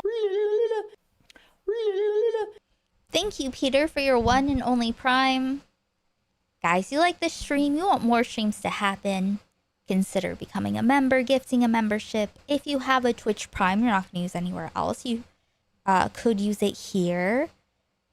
We will be watching Buffet Infinity after stream. Or after we're done with the reading. Frankie, why are you being too... She's being so cute. 4 numbies until numbie time. If you can, if you feel like it. If you cannot or do not feel like it. Thank you for being here. Please like the stream. Live, not top chat. Twitch and Kick. Hello. Simp Nation, listen now. We're going to Simp. Oh, goodness. Yeah, I think that if that's the case, I think that if you are weird in DMs and you're in your quote unquote mid-20s, but you hang around people who are like... Gamma said, say the quiet part out loud then. I don't know what that means exactly. Ali Khan said, wrote in chat, Gamma can call in and dispute this. Go on your lunch break now. Gamma said, I can't, Ali Khan. I just got here 30 minutes ago. Younger, and maybe there's some minors around sometimes. I think we should know exactly how old you are. Well, yeah, I'm gonna guess 26. I don't know what I'm saying about minors. I've been clear. We need to be an 18+ community. I think everyone. No, I mean, I'm sorry. I don't mean you. I mean, No, like, I know. in general. Yeah, no, and I'm saying, I'm not saying that he is doing... somebody down, but like you still have, it narrows them down to a pool still of like millions of people. But there are like some... Yeah, I don't, you know what? I don't think age docs is a thing. You still have, it narrows them down to... is doing any... I just know there are a lot of like 18-year-olds. There are like a lot of, you know, so I want to make sure, you know, 22 is one thing. 26, 27, you know, I don't think you can live in your mid-20s forever. I'm just reading Gamma in chat. Dude, is she pedo jacketing me? I'm telling you, it's like super suspicious, his reaction. But I have to go to the doctor. Thank you for letting me call in and Gamma address the age allegations because I believe you are canonically 27. Yeah. Fuck. I gotta take care. Let me just close my blinds because Cool. I thought that was pretty funny. Listen, weird dudes need to be nervous. All right, they need to be nervous so that they think before they do. You know what I mean? I'm going to pee and then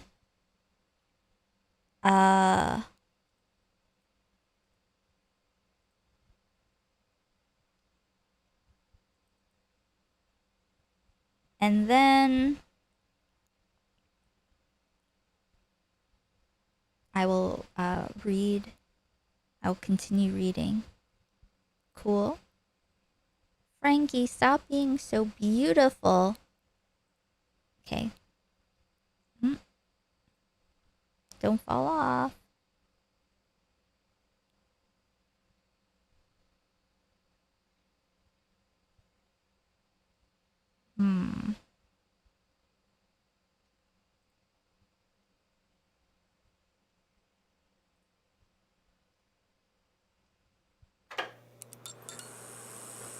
Okay, one sec. It's all show, they don't even know. I was really out here on London City Go. I was in the trenches, running from the cold. I was in the trenches, mixing up the 9-6 in the morning. I like Jessica Piss on Pussy Lips. How about that? How's that great? Swallow 2 fat boys, now I'm all in. Was she here for that?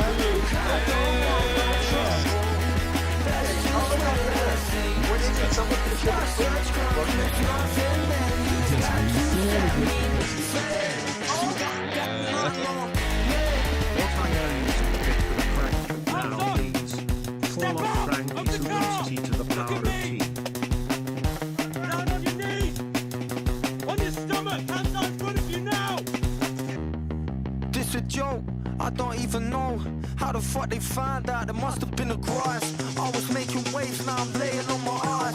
I was making waves, selling raps in a park. This the way that we function. Way of life is the scenes at the junction. Dangerous it be when you make the assumption. Riot shields, red roses and truncheons. I don't want no trouble. Let's just wait and see.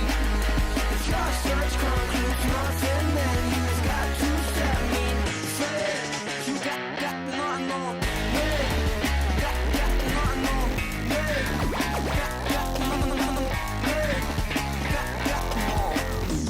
Think may have it in bad shape. With me, it's a full-time job. Now behave yourself. Running down the alley, melodrama. Got a pink handle, gun and a Jeffrey Dahmer. Fire quicker than a bullet from a gun. My sentence is doubling every step that I run. I hear that. Woo woo. Okay. Roll the dice. Then play. Nothing on.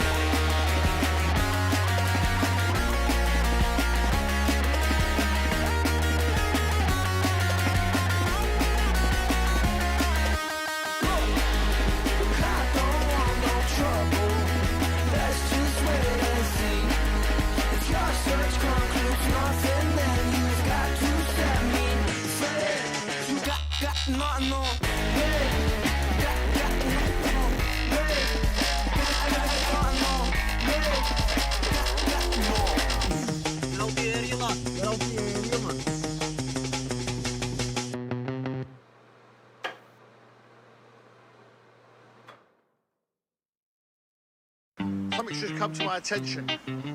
I'm not happy about it. I'm not fucking happy about it.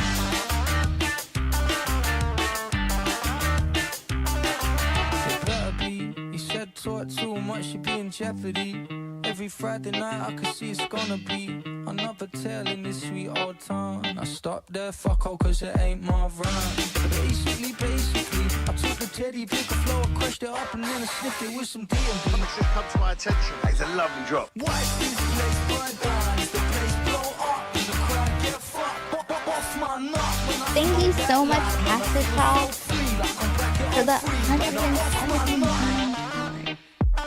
So bass, so thank you, thank you.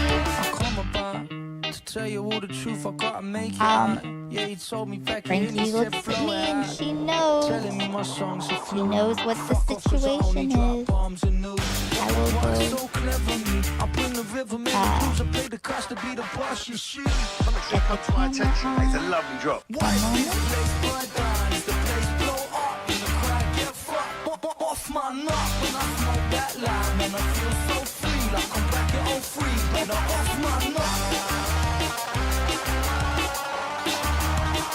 It's a lovely drop.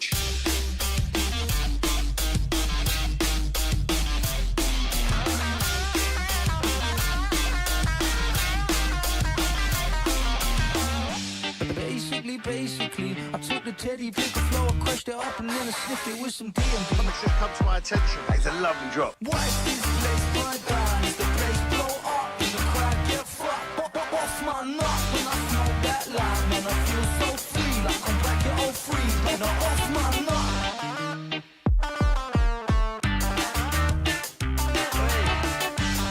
Hey, UK Tour 2024. TheSkinnerBrothers.com on sale now. I'm not happy about it. I'm not fucking happy about it.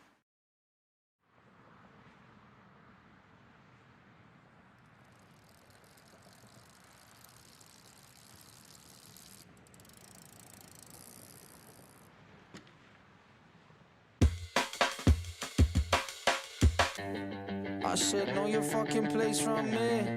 I'm a lion in a sheepskin, see. I've been hella back, you know that's me, that's me, that's me, that's me, that's boom. I've been lower than a man should go. Been higher than a Grateful Dead. I'm a chill guy, but don't test me. Yeah, I'm a chill guy until you get boom.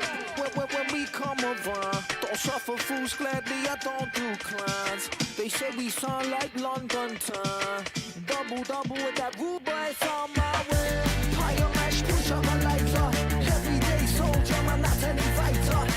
Pulling back and got the big boy sniper. It's a way of life, something that we didn't decide. I go some more.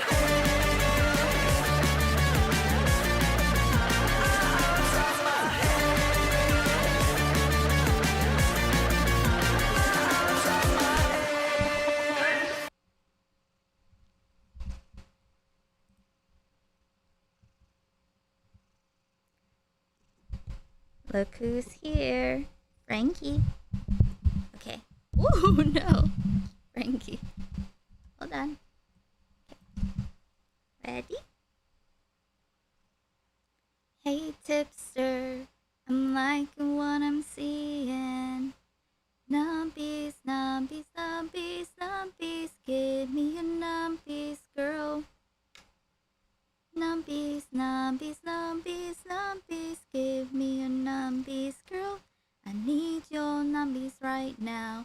If you give them, you get paste as a tree. Thank you, baby. Okay, hold on. I gotta open it first. Whoop.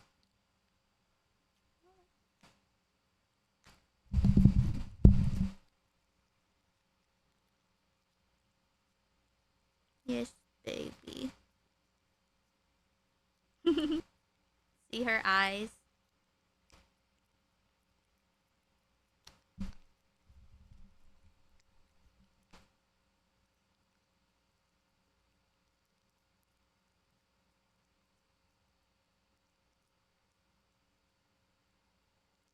Making it focus on Frankie's little face. Thank you so much, Passashock. I appreciate it. You guys are always so generous, and you keep the stream going, and I appreciate you, whether you can contribute financially or spiritually, but definitely like the stream if you don't like rapist culture in these spaces. If you rebuke Gamma, liking the stream is a rebuke to Gamma.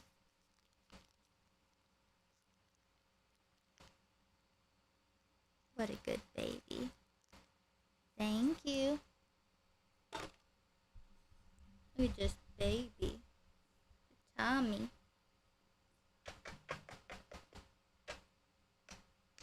Mwah. And, you know, with it being my birthday, my birthday month and stuff, it has been very good timing because I'm gonna make all the doctor's appointments that I couldn't do before. Now I feel like, you know, I have a good not head start, but you know, we're at a place where I feel like, okay, I'll make the appointments tomorrow. Thank you. Let me rinse the paste off my hands. Fucking what? You certainly didn't think you were going to live forever. And Roger Daltrey says I've got to die before I get old. Well, you know, I'm going to die, so fuck it. Might as well enjoy myself while I'm fucking here. They try to tell me things about me, but nobody don't really know me. Them fucking rats see me breaking out the mold. Only way to start me is a bullet to the face. I'll get lower than a man should go. Get higher than a Grateful Dead. Yeah, we put about 800 hits of acid in that prostate. You know, they got... When we come around, don't suffer fools gladly, I don't do clans. They say we sound like London town. Double with that rude boy on my way. Higher mash, push up my lighter. Everyday soldier, man, not any fighter. Pull it back and get the big boy sniper. It's a way of life, something that we didn't decide. I go where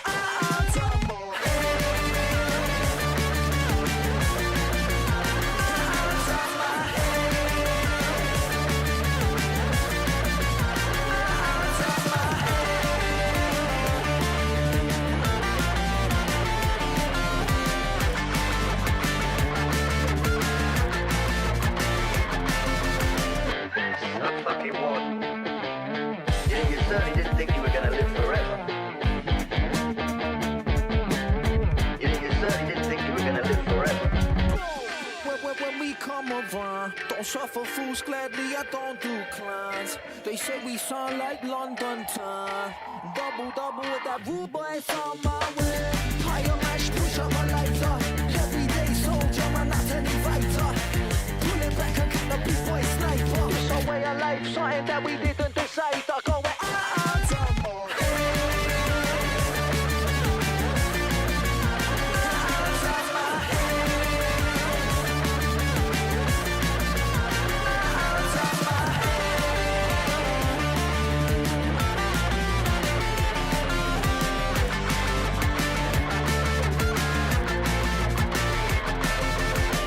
I'm gonna die, so fuck it. Might as well enjoy myself while I'm fucking here.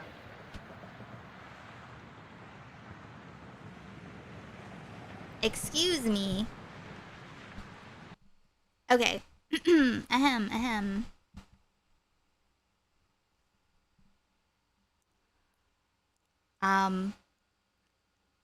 Let's get into the... Oh, wait. Med check everybody first.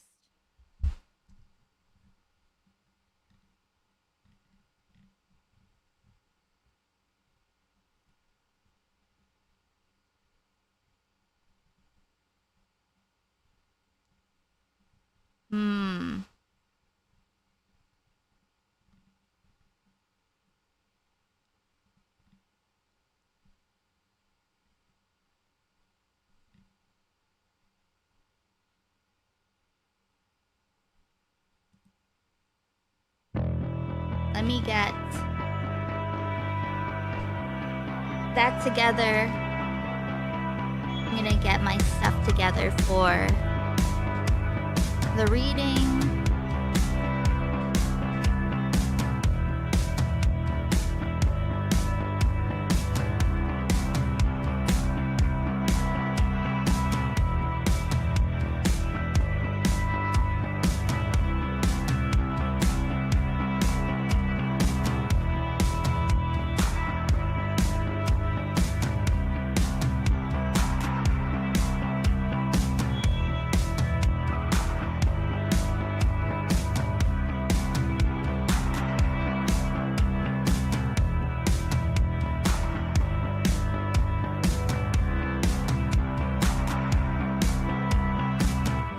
You've lied so much your teeth have become rotten. Yellow and stained from all the shite you've been talking. And it's left to us to pick up the pieces with smiles on our faces. Ah!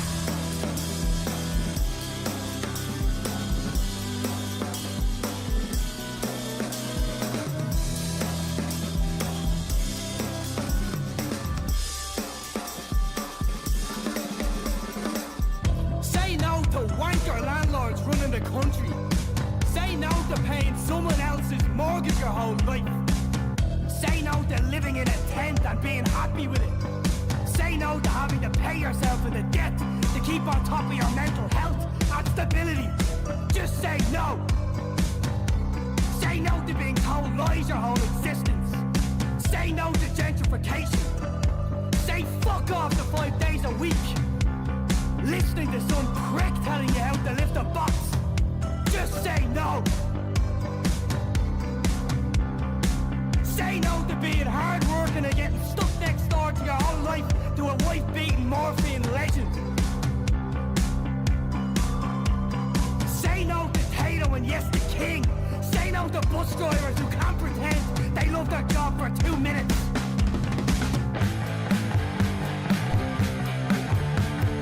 And if it was up to me,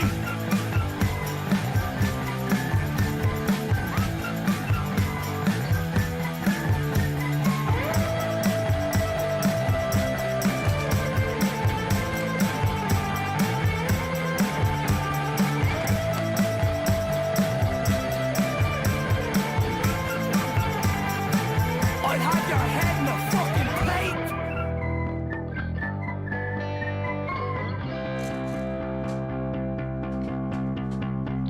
And this song goes out to any two-faced prick politician making money off a mother and 2 kids for a bedsit. Your day will fucking come, but I'm here to tell you. You've abandoned the last shed of decency you had left in you. You fucked us. And I'm supposed to be quiet. Proven to have a head like Gemma O'Doherty with no brain cells to rub together. Just like her, you've got to prove yourself once again. This country's fucked. And it's us picking up the pieces for you. Yet again, it's us picking up the pieces. Doll errand bar, hopping every fucking day, cause you clowns can't fucking figure out what to do. I get panic attacks daily because of your fuck-ups. I know I'm supposed to smile. Fuck you. And take this song with you. And I've opened enough fortune cookies to know my wish isn't coming true.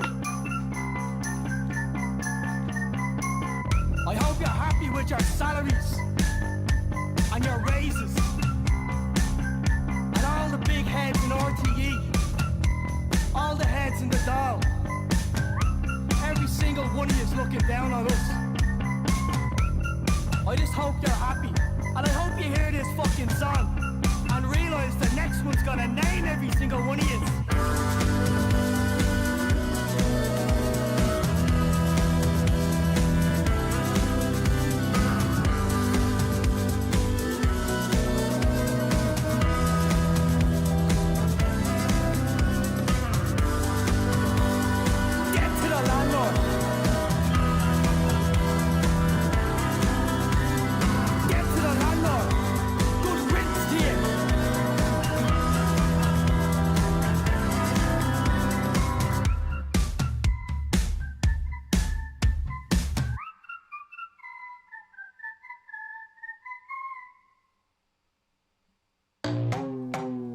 Okay.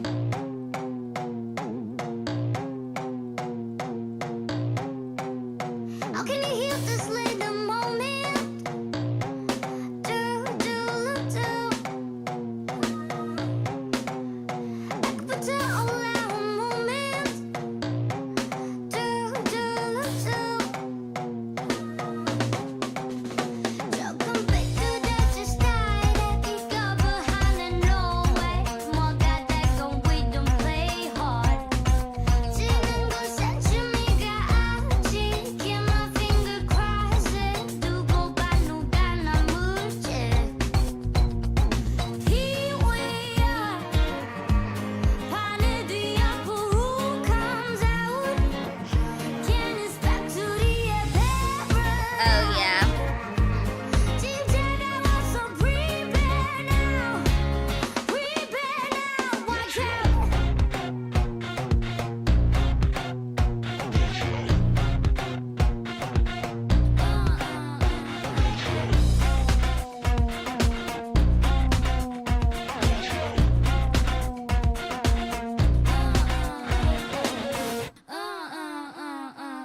get better.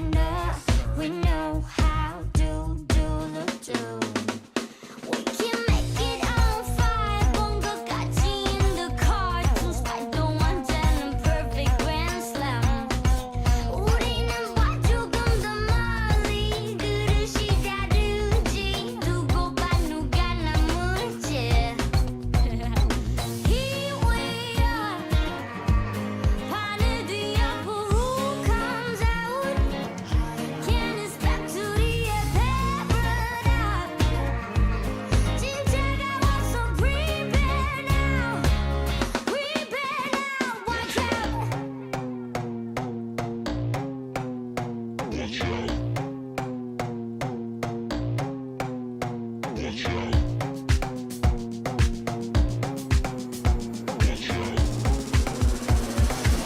Prepare now. Watch out.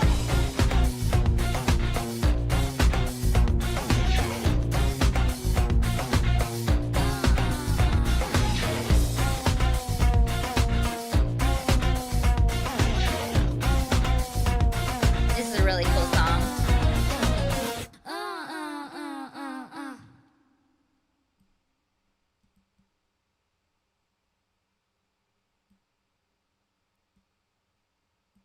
Okay.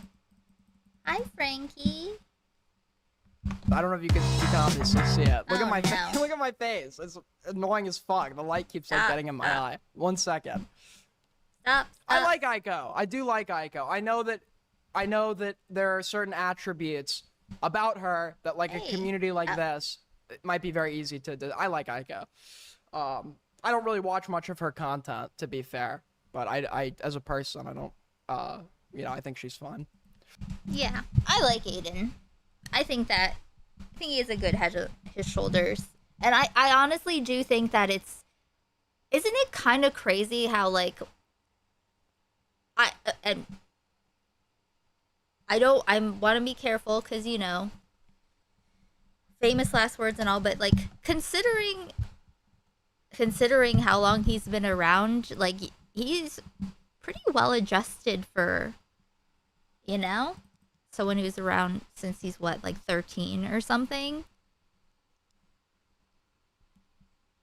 Hi Frankie. She came back. Anyway, that wasn't this one. Yes. All right.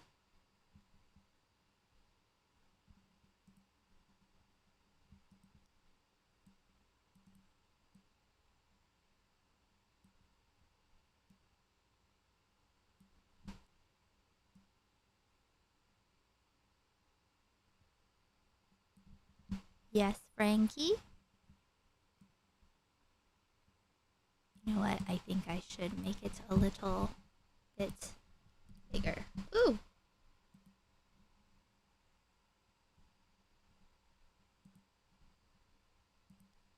Frankie, you can't be up there. Frankie.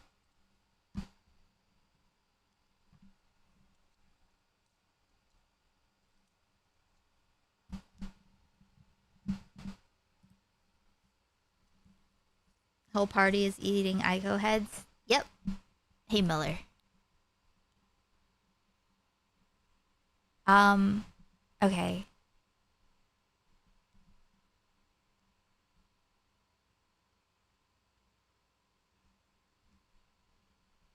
Let's move this around a little bit.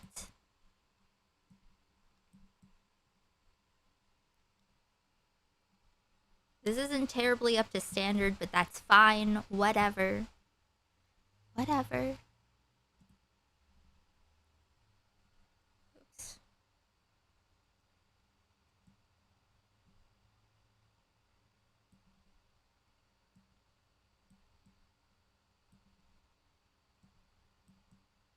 Just move this little. Whatever.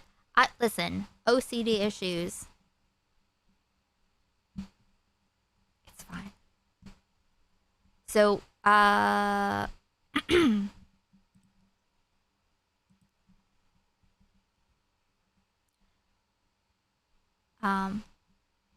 Just joking, because Aiden said he doesn't watch. Oh, I don't. Here's another thing. I feel like this is a very specific kind of stream, so I don't. I definitely don't expect.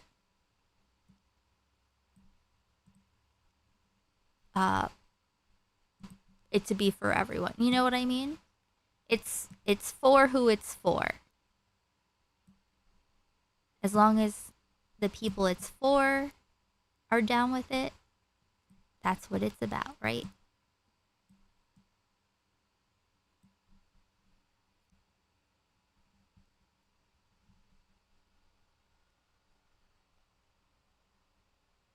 Frankie, I'm gonna need you to please get off the computer. Baby, baby, baby, baby.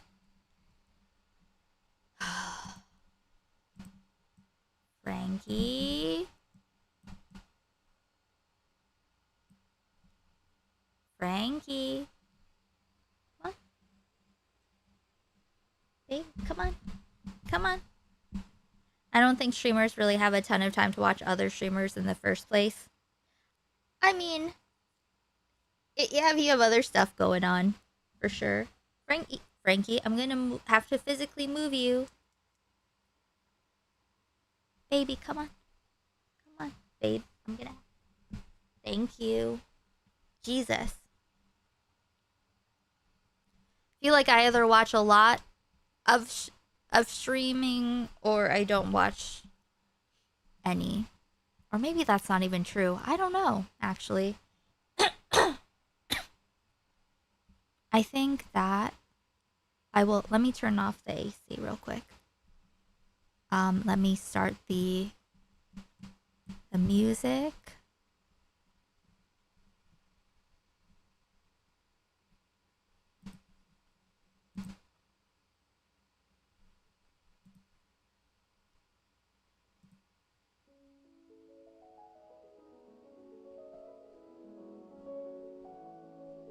Put on your pajamas.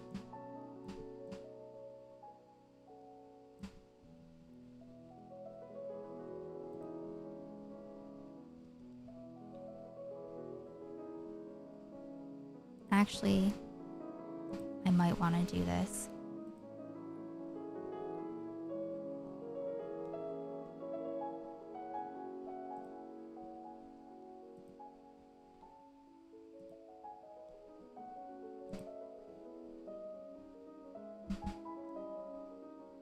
Yes, baby.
Okay.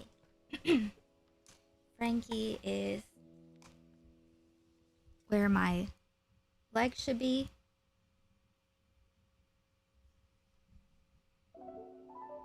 Oh, I was like, where's the music? I was like, where the fuck is it? Okay.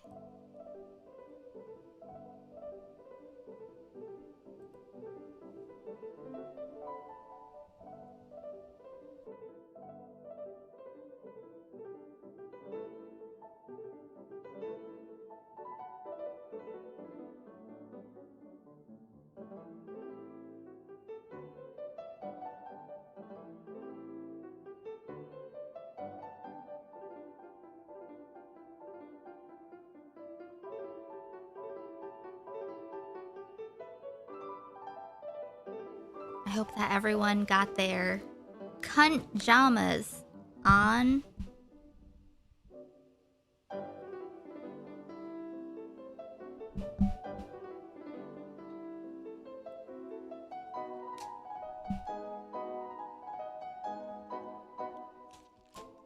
You're such a good baby, Frankie. Okay.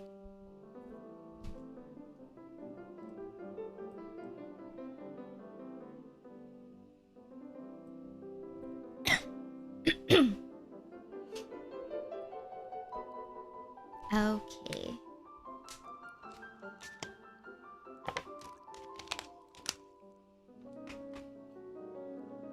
So where we left off, from what I recall, was 3 people going to the music bath, leaving the factory, going to the music bath, where you sit in this chair, this spiral chair, and there's something on the top of your head, and it sends vibrations through you that brainwashes you into being a good citizen, being stronger, more creative, smarter for an hour, and then the rest of the 23 hours they do what they gotta do, and then they come back. I'm gonna upload everything from yesterday to Patreon, and I'll attach this as well. I'll put them both in the same upload, maybe.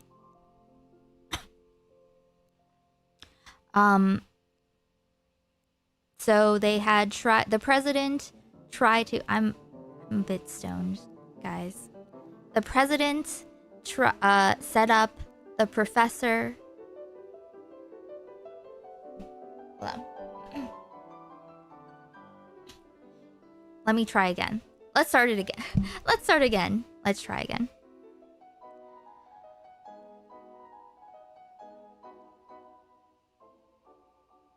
So where we have left off is that we're in a dystopian world. Oh, by the way, this is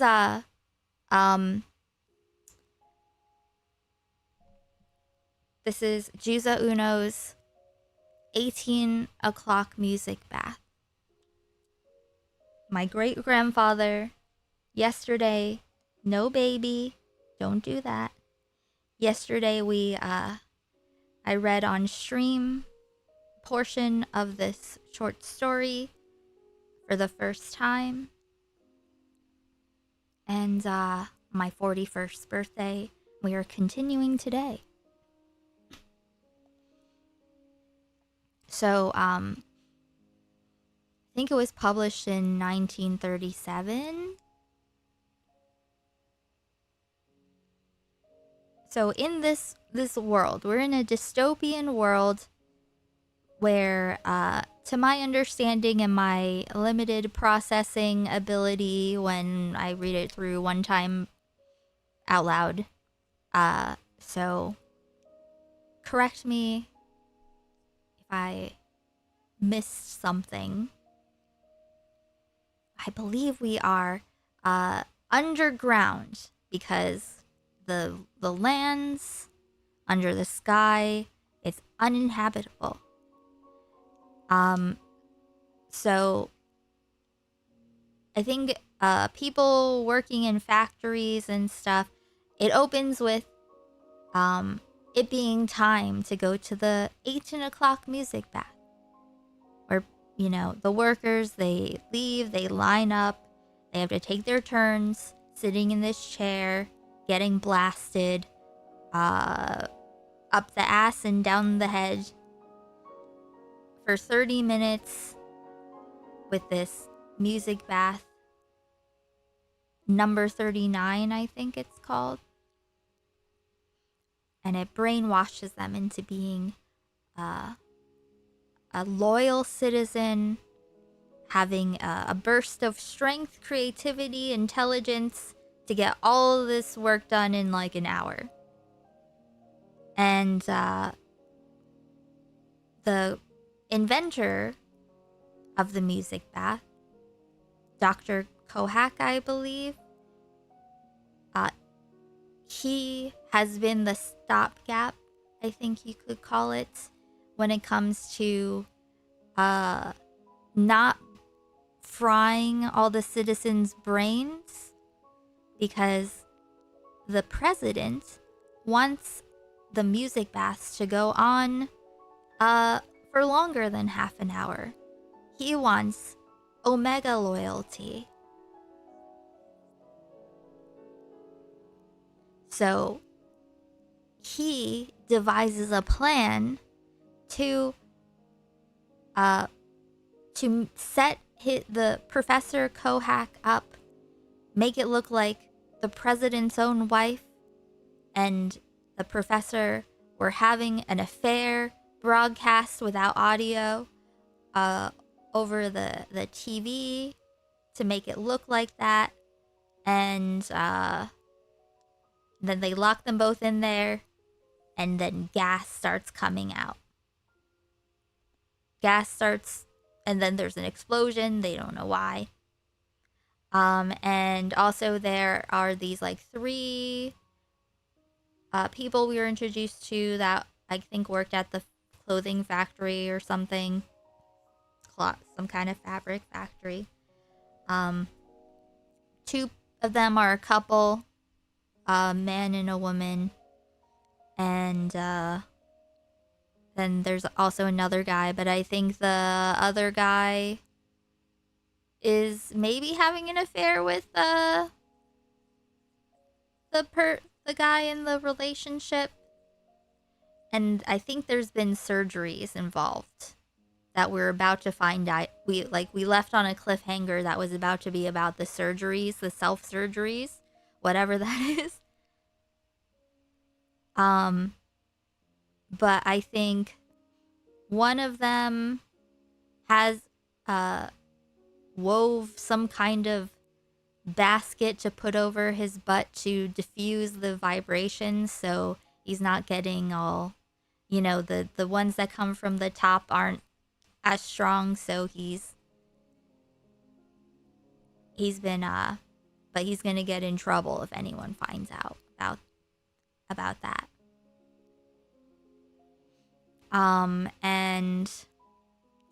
that's the single guy, and the guy who's with the girl, I don't know if they're married or not, but he's like, you can't tell her, don't tell her she's a narc.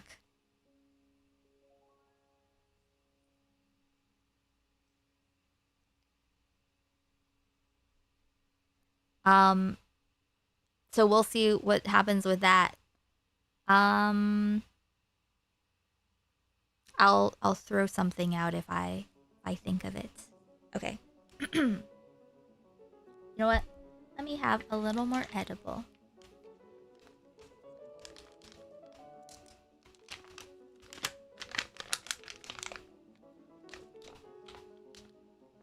I really wonder what Frankie thinks all this is.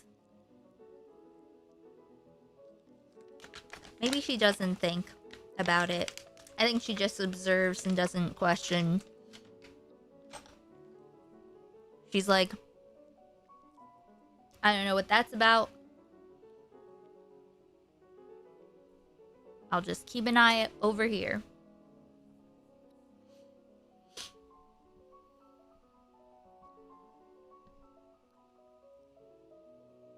Okay, do my stopwatch again.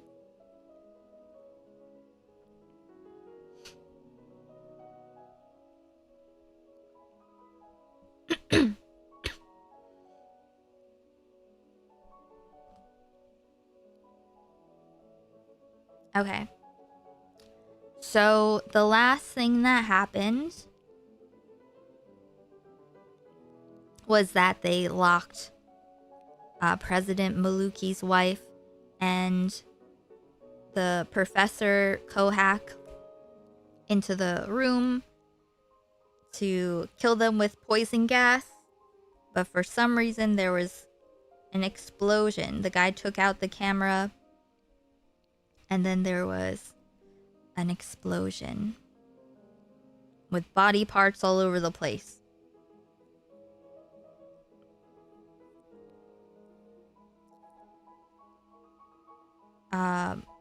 I'll read the last paragraph of that one.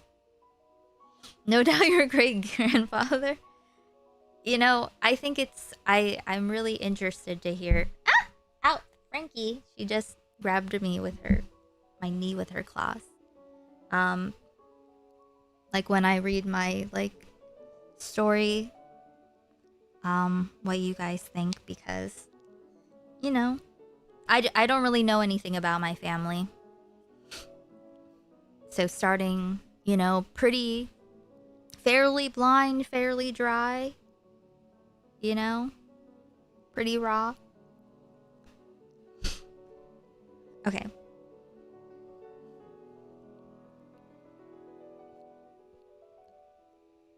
I forget, did I have a voice on? I don't remember. I might have tried. Maybe not. Okay. The end of chapter 5. The bodies of Lady Maluki and Professor Kohak were assumed to have turned to smoke, by now drifting through Aloha district. But the source of the blast was never found. The only possibility that came to mind was that the professor had carried it in himself. As to why he would have prepared an explosive and ignited it, killing himself in the process, President Maluki couldn't find a satisfying answer to this. Let me turn this down a little.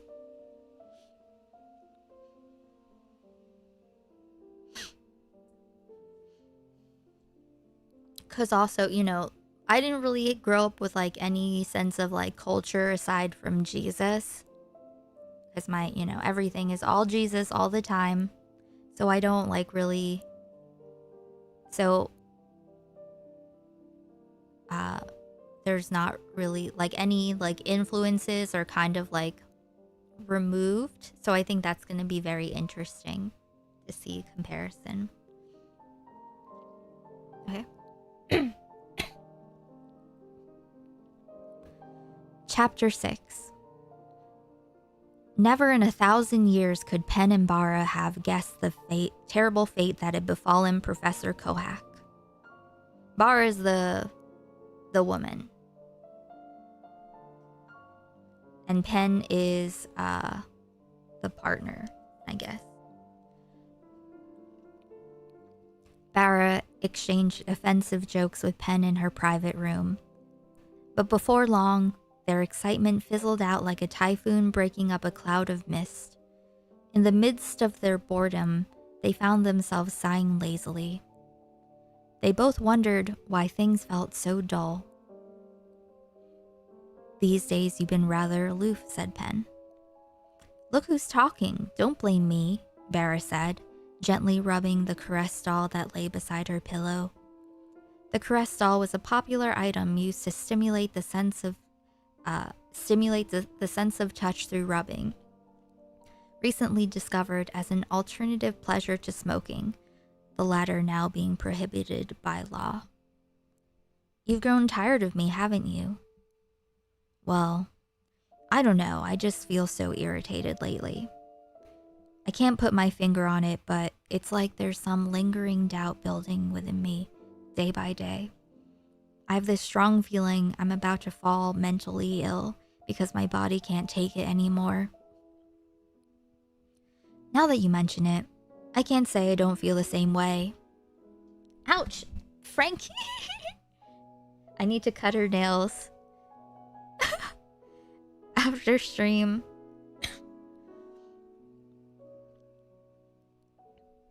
I was trying to figure out which... Okay, Penn said you've grown tired of me. She's falling mentally ill. Okay.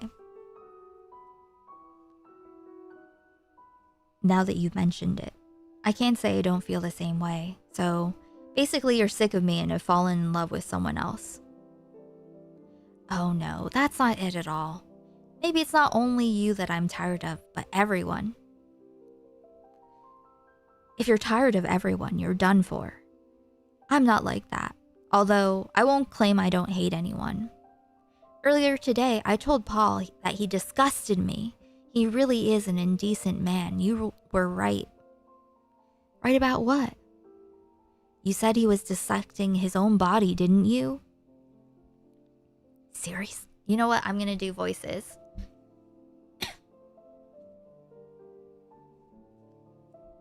Test. Testing. This will be for Bara. And this. Testing. Testing. Testing. Testing, testing. Testing, testing. Testing, testing, testing. Bara. Paul.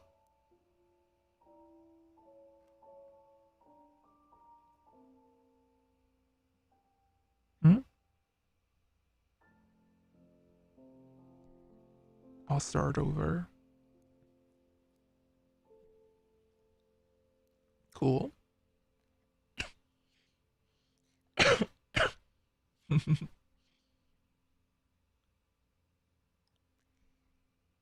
Chapter 6. Never in 1,000 years could Penn and Bara have guessed the terrible fate that had befallen Professor Kohak. Bara exchanged offensive jokes with Penn in her private room, but before long their excitement fizzled out like a typhoon breaking up a cloud of mists. In the midst of their boredom, they found themselves sighing lazily. They both wondered why things felt so dull. These days you've been rather aloof, said Penn. Look who's talking. Don't blame me, Bara said, gently rubbing... This is too difficult. I'm sorry. Can't do it. It's gonna... Sorry. Too confusing.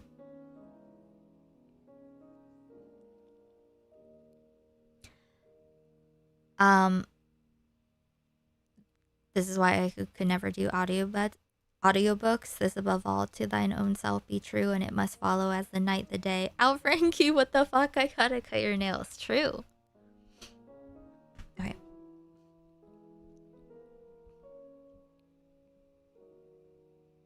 You've grown tired of me, haven't you? Well, I don't know. I just feel so irritated lately. I can't put my finger on it, but it's like there's some lingering doubt building within me, day by day. I have this strong feeling I'm about to fall mentally ill because my body can't take it anymore. Now that you mention it, I can't say I don't feel the same way. So basically you're sick of me and have fallen in love with someone else. Oh, that's not it at all. Maybe it's not only you that I'm tired of, but everyone. If you're tired of everyone, you're done for. I'm not like that, although I won't claim I don't hate anyone. Earlier today, I told Paul that he disgusted me. He really is an indecent man. You were right. Right about what? You said he was dissecting his own body, didn't you? Seriously? You mean that rumor? That's right. Paul did surgery on his own body. That's why he disgusts me. Keep this between us, but he's trying to change his gender. What? Change his gender? Oh, maybe he... Yeah, Tell me more. There's not much to tell, isn't it obvious? That guy has done surgery to cease being a man and has nearly completed the transition to woman. Seriously? Is that sort of thing even possible? Possible? He's practically achieved his goal. How disgusting. This terrible situation is all because of the advances in VHF surgery that have made performing surgery on the human body easy, just like making a sculpture. Oh, okay, so up till now, I thought that when they were saying he did surgery on himself, that like he literally did surgery on himself with himself. You know, I wasn't imagining like sci-fi gender reassignment, you know? You know what I mean?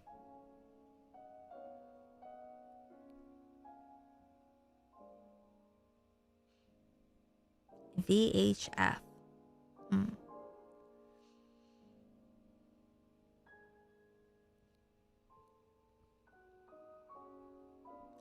In an age where even androids can be made, of course we do something like that. But a living being changing his or her own gender, that takes some serious determination. What a wonderful idea! For some reason, Barra suddenly got out of bed and with an air of excitement, pounded her flat chest with her bulky arms.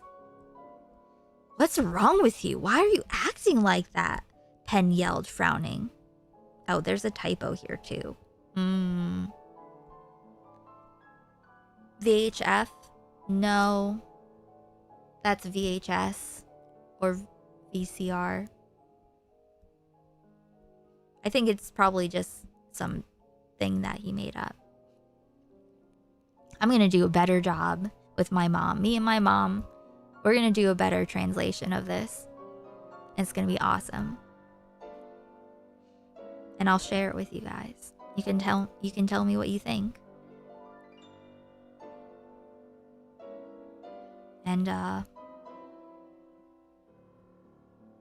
put it somewhere. I'll do something with it. We'll do something with it. Very high frequency. Oh, okay. Fair. Okay.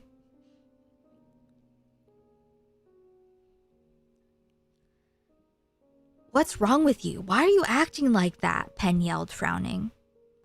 Oh, he's done such a wonderful thing. Paul really outdid himself. That man is too good to be a shoemaker. Now that you mention it, I'm not surprised what he did. After all, for us oppressed citizens, it's the only escape, or shall I say, the only way of rebelling against the government. With smoking prohibited, drinking banned, and that soul-wrenching 18 o'clock music bath, what freedoms do we have left? Thanks to advances in medicine, we have obtained eternal life and preservation of youth.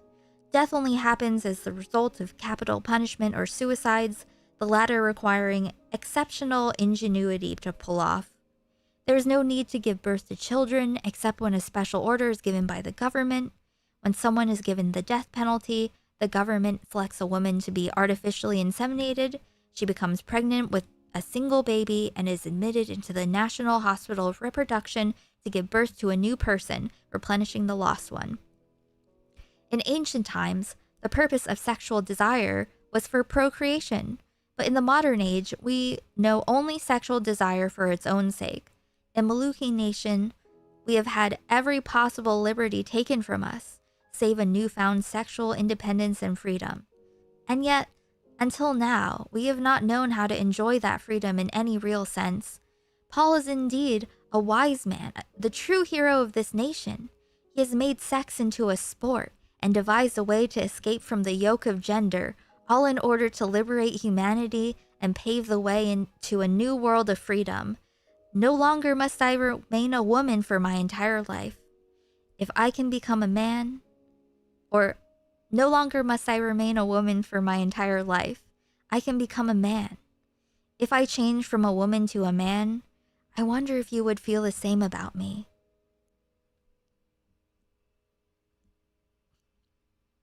Now what do we think about this compared to how I turned out?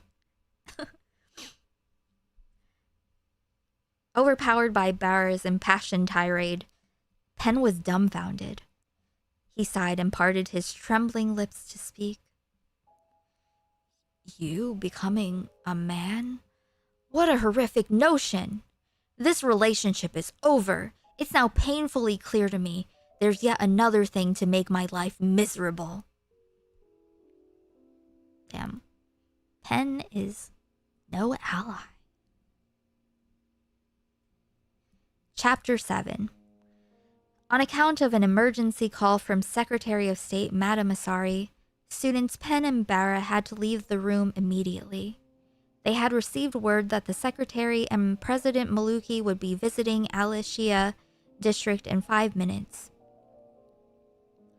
The pair adeptly transferred to the express conveyor road and made it back to Alishia District just in time. I don't see Professor Kohak. I wonder what happened to him. I'm not sure. It's the appointed time and he's not here. How strange. I wonder where Professor Kohak is. Perhaps he is in pieces. That's possible.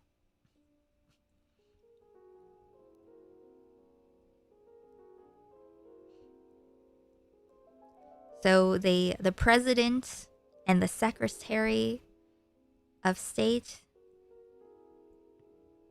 they're like, where is he? Where is he? We have a meeting. Where is he? Okay. They immediately noticed the professor's absence. Fearing President Maluki's wrath, they called all manner of people and searched each room, but there was no sign of the professor anywhere. You searched inside the laboratory closet and under the desk too, right? Penn asked. Of course. I did everything I could, but I couldn't find him anywhere. Nobody seems to know either. Nobody? Who did you ask? Who? Barra laughed. I asked everyone. For some reason, Barra's frown became an awkward smile.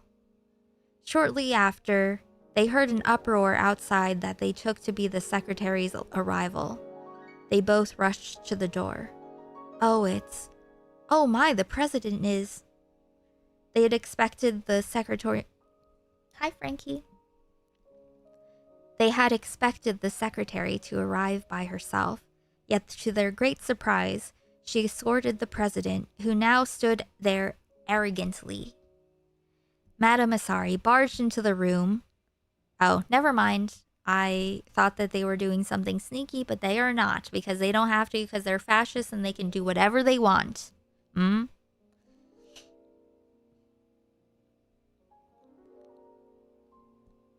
Asari barged into the room, casting a scornful look at Penn and Barra. Then she turned away, though not towards anyone in particular, and began to speak. Professor Kohak of the Alishia district has been executed today as a punishment for his part in the scandalous incident involving Lady Maluki.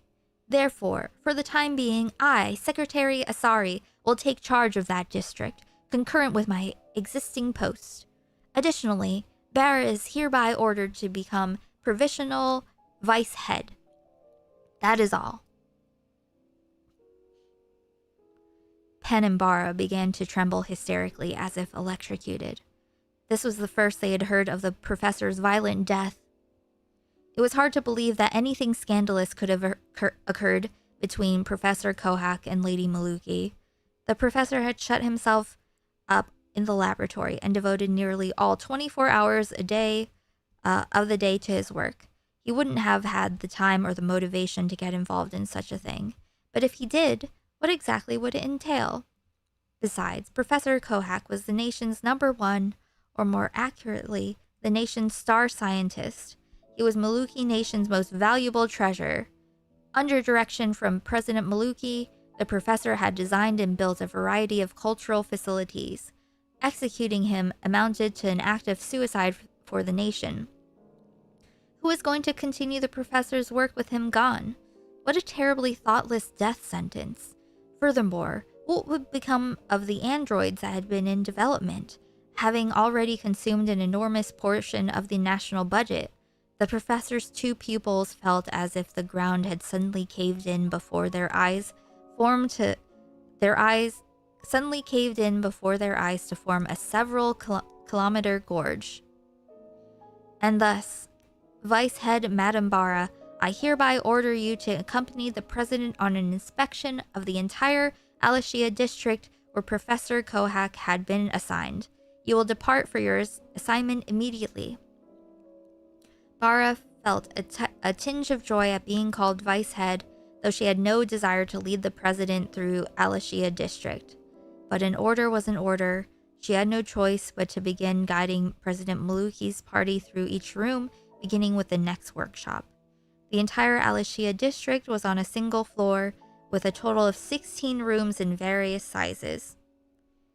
But the only one intimately familiar with all 16 rooms was Professor Kohak. Barra knew of 9 of them, and Penn only 6. All citizens from the same district were legally permitted to have knowledge of every inch of that area, but the professor had broken convention and restricted access to the laboratory based on position. The inspection of the first 6 rooms completed without any difficulty. To be sure, they found some unusual things, but nothing particularly shocking. Then Barra turned to face the crowd and spoke. Beginning with the 7th room, our laboratories mainly focus on secret android research. We will be coming across some strange sights now, so please be prepared, she said, not forgetting to warn them. They entered the 7th room, where, sure enough, there was a great number of large-scale power machinery standing together like trees in a forest. Each contained a nuclear decomposition engine powered by artificial cosmic rays. The units were organized into 24 hubs, each further branching off into numerous power distribution wires that were fed through transformers. One wall of the room was covered with bundles of these wires, a sight resembling a piece of knitted fabric viewed under a microscope. The complete absence of sound gave the impression of being on the bottom of the ocean, making the room that much more disturbing. They entered the 8th room where reference specimens were stored, a place perhaps best called a museum of automata. Automata? I don't know why I can't say this.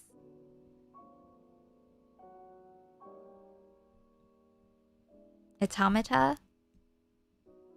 I'm overthinking this. The second dose is starting to kick in, I think. Either that or I took too much, but it's fine.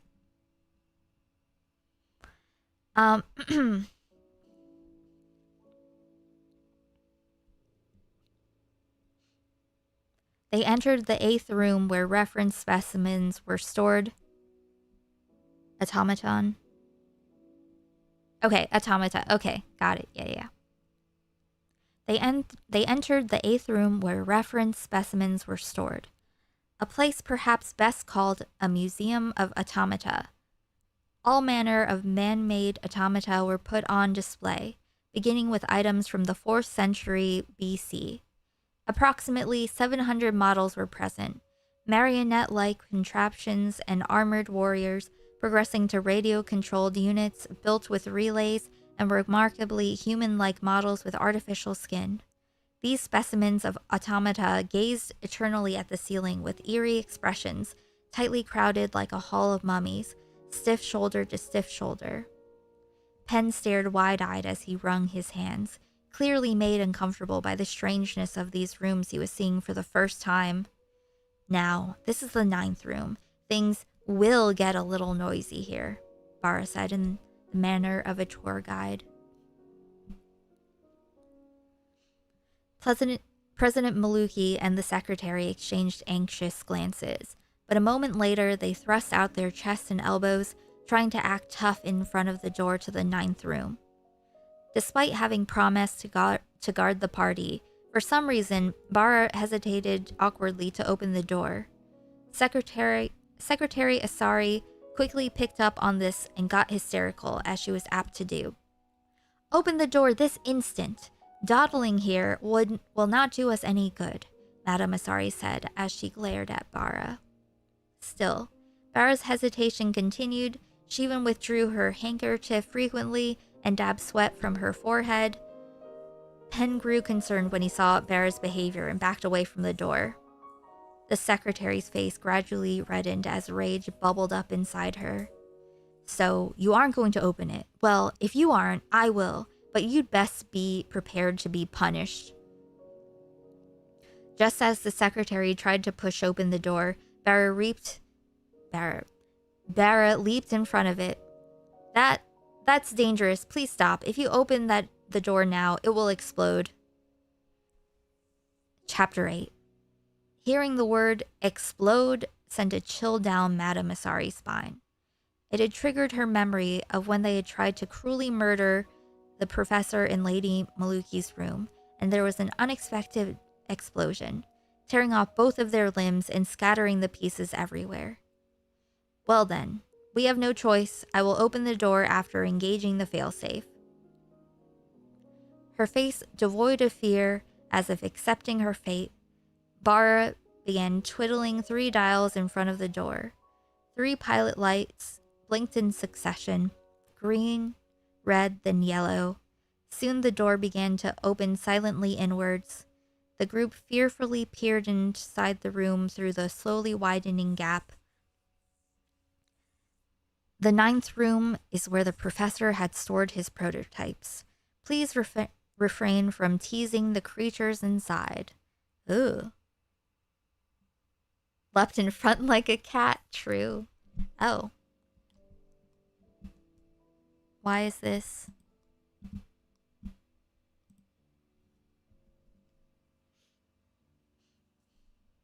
Okay.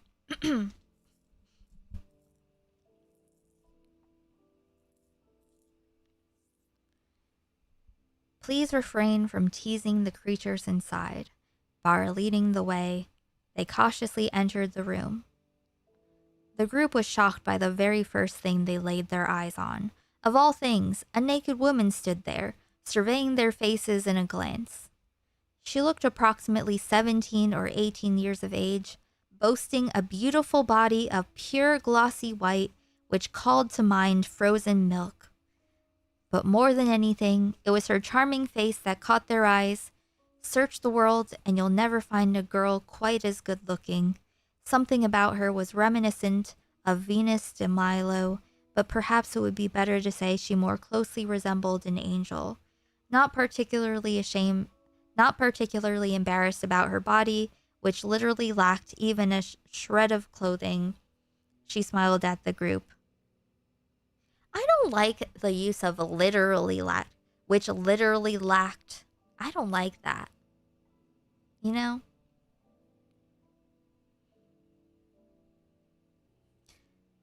What a beauty, President Maluki cried out shamelessly with a lascivious joy. What's her name? She has been given the name Annette, answered Bara on behalf of the young girl. Oh, so her name is Annette. That's a really nice name. But I think it would be better to give her a name that is simpler and suits her better. But Your Excellency, you mustn't misunderstand. Annette is an android. Please take a close look at her body. What? Look at her body? President Maluki opened his eyes wide like saucers and looked over Annette's body. Ah, I see. When the president looked down, he couldn't help but smile, for he had discovered a part of her body that was incomplete, very different from that of a real human. Well then, please allow me to explain. What you see living in this room are all experimental creatures made by Professor Kohak. This 4-legged thing that looks like a piglet has an artificial heart and body, and a brain transplanted from a German shepherd. Next, we have a monkey with the brain of a human child. Ooh. Yee. Yikes. I added the yikes, but you know. A monkey with the brain of a human child doesn't sound... That doesn't sound like a... Sounds like worse, maybe. Sounds like a probably worse thing to do than vice versa. Anyway.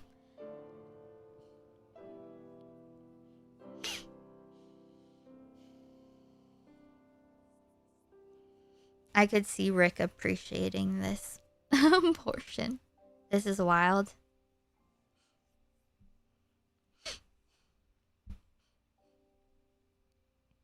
Standing before the wire cages, Bara described the creatures one by one. It was a collection of incredibly strange creatures. There wasn't an ordinary one in the bunch. Some looked human. There was the top half of a man, soaking in a large glass container filled with a yellow liquid. He held a glass tube to his mouth with both hands and continually sipped a purple liquid. Tracing the tube to its origin, there was an elaborate chemical apparatus attached, but at the input to the apparatus, the liquid inside the tube was yellow. Essentially, a cycle was formed by yellow liquid being transformed to a purple liquid and then back to yellow as it passed through the half body. Barrett explained that it was a new experiment focused on studying nutritional intake. So it was just the top half of a man. Okay. Cool. Yeah, vape juice. This kind of reminds me of some stuff like that Rick has written too.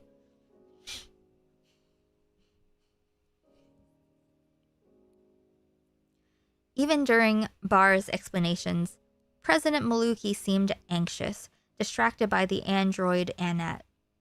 Secretary Madame Asari didn't fail to take notice of the president's demeanor, and because of that, her face gradually paled as her body trembled. However, President Maluki did not seem to pay any attention to the madame's reaction, and instead separated from the group, returning to where Annette was standing.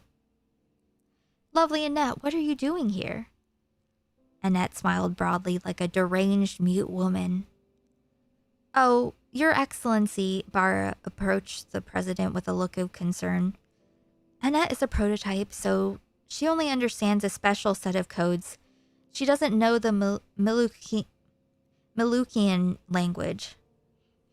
"What? She doesn't understand Malukian? How terribly inconvenient," he said, but the president's attraction only grew stronger towards Annette, who perhaps should be called a crazed beauty.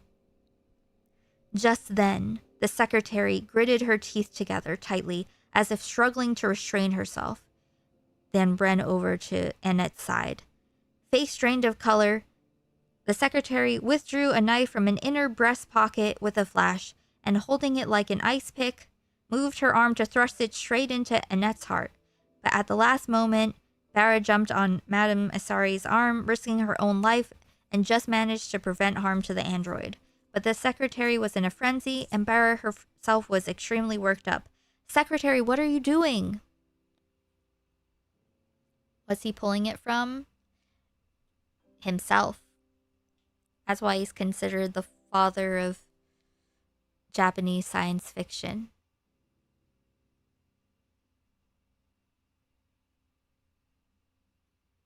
You know?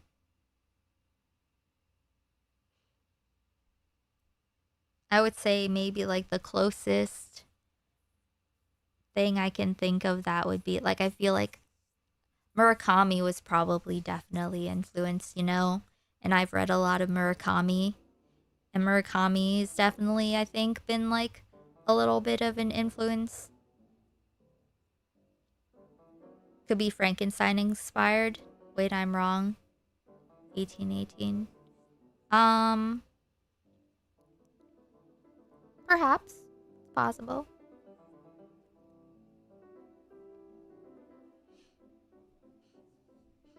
Like, even when I was talking to my mom, even my mom, like, I didn't get into it, but she was saying that it is very timely. And I'm like, good. I'm not going to ask further, but it's good for people to notice. You know? Sharing things, sharing experiences, sharing information, sharing thoughts, you know? It's important. And it's what connects us to each other. And us all being connected is what can liberate us from, you know, present, present circumstances. You know, and new bad circumstances, but still, you know, we continue on.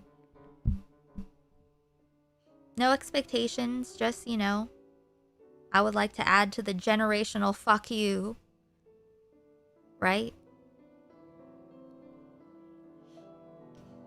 I think, does that make sense? I'm trying out some new, I'm inventing some new analogies today for the future. I like that concept. It took a completely different, like, change. Like, all of the, I guess what I'm, a big thing is that, like, all the stuff that, like, I worked out through, like, rationalizing, like, because of, you know, the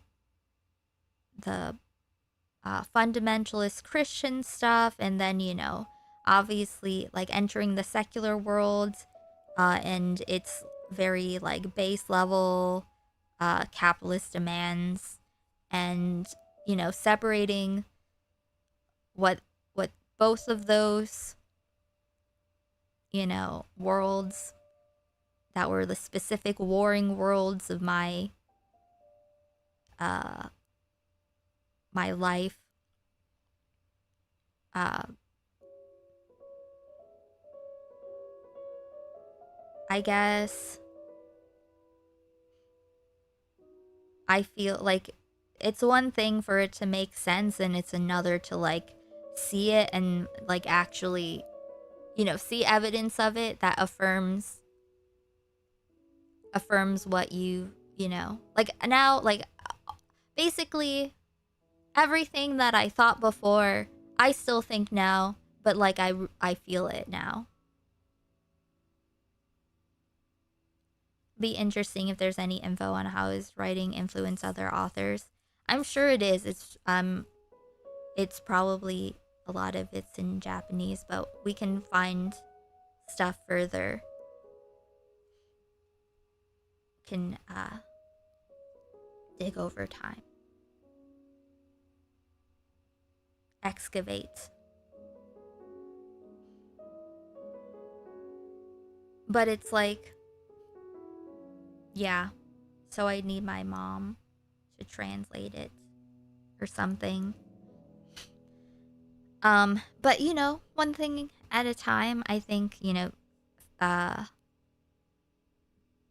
doing a rewrite, a better rewrite of this translation, or just in general, I think I like that.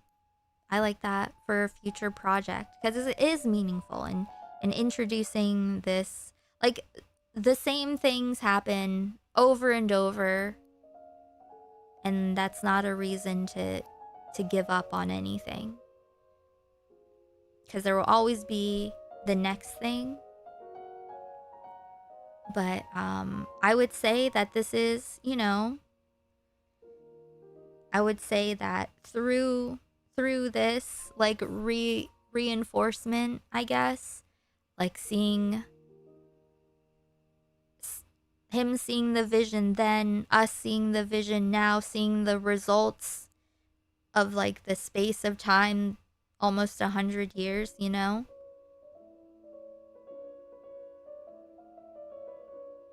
This, it's, you know, he died, like, what was it?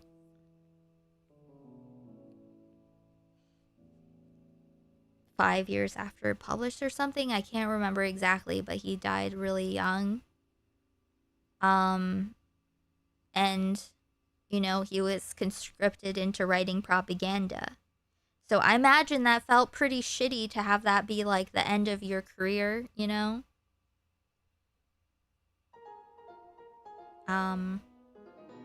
I'm speaking from a position where I know very little, you know?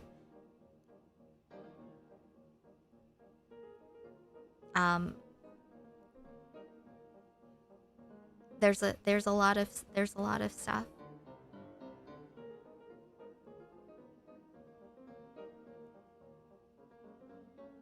My mom said that she has her step grandmother, her grandmother who married her grandfather, wrote a short something about taking like tea and snacks to my great grandfather while he's writing late at night, and she said that it was really good.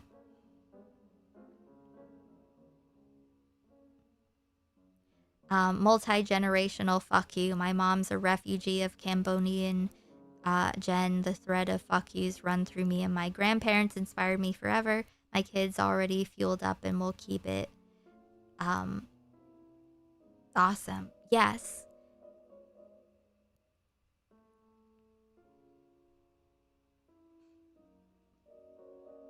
You know?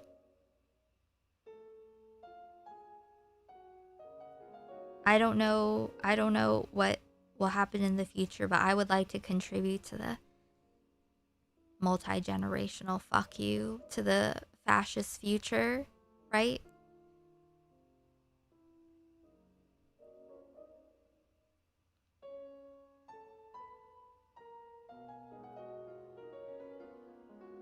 I think it's good to keep in mind that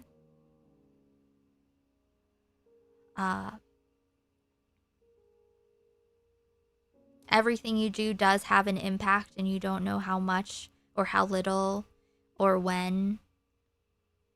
You don't know what's going to happen. You just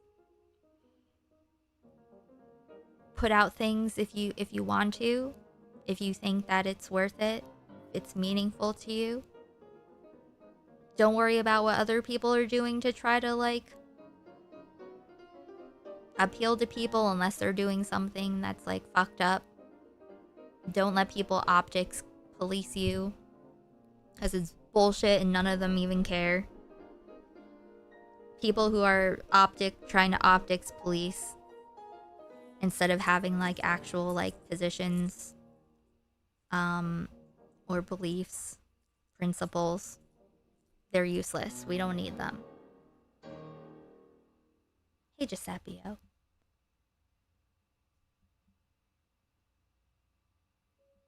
Hey, Ash. I'm probably going to be using this as the only way I get drama content because, hey, if Sunday trusts you. We are presently, I don't know when you got here, but we're presently reading my great grandfather, Juza Unno, the father of Japanese science fiction. We're continuing on from yesterday. This is my first time reading his work. I think it's cool he wrote this before 1984. Yeah. But it's still the same, you know? Like, fascism is the same. It's always the same. People trying to control you. People wanting power. It's inevitable. But so is people who care. You know? And whatever you want to see in the future, whatever would be ideal in your mind, like, just position yourself towards better. Just turn your body, turn your eyes to better. And whether you move forward or not, at least have that, you know, be what your mind is immersed in, you know?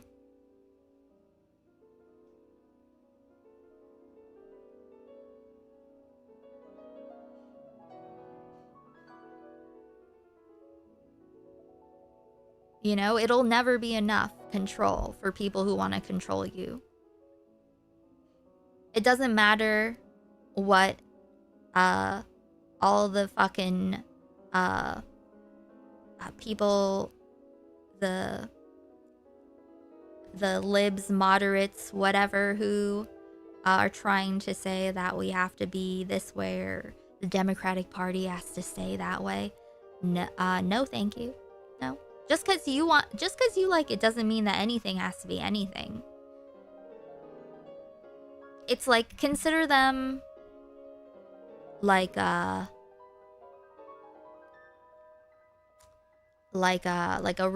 consider them like religious shills or Scientologists. Treat them like Scientologists, perhaps.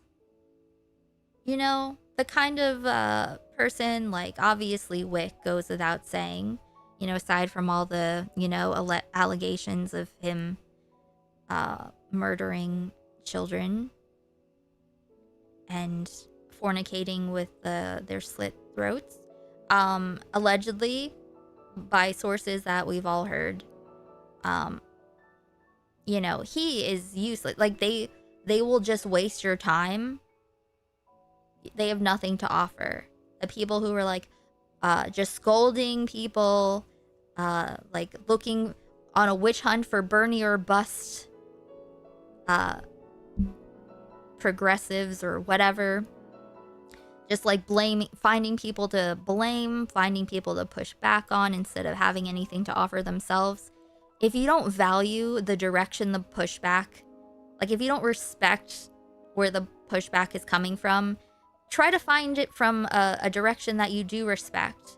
Like in the past, the you know, the far past, when I felt like, you know, because from the beginning, my whole plan was always to, like, you know, show that I think things can be different and better and not just be like orbiters and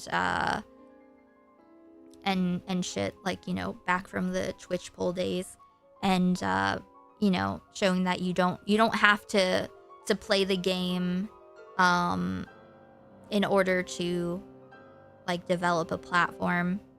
And so, wait, hold on.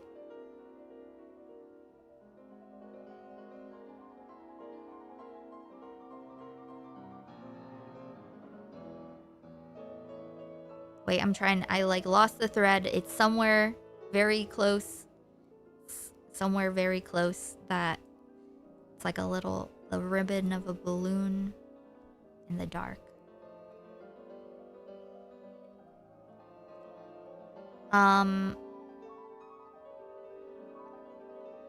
I was gonna give a specific old example of,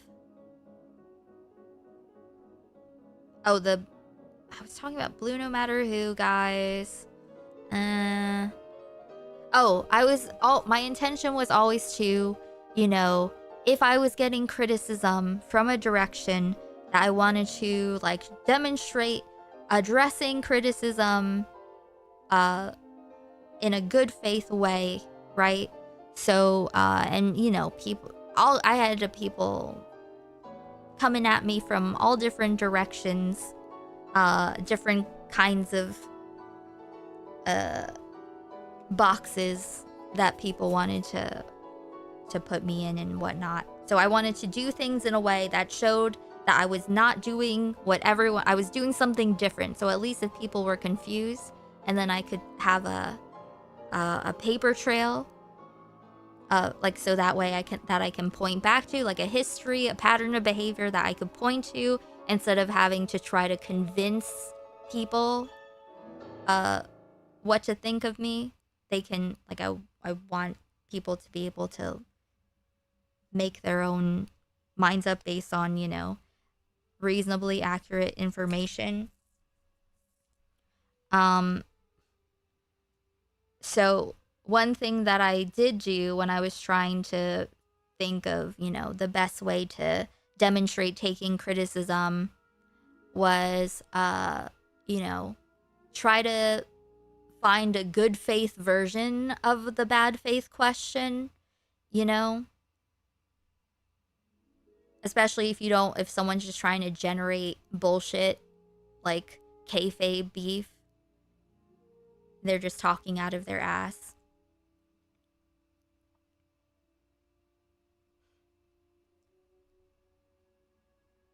Glad this was able to be published before the fascism got to the level he couldn't get this out to people. Yes. Wick is literally the poster boy for cut a lib and a fascist bleeds. Also, yes.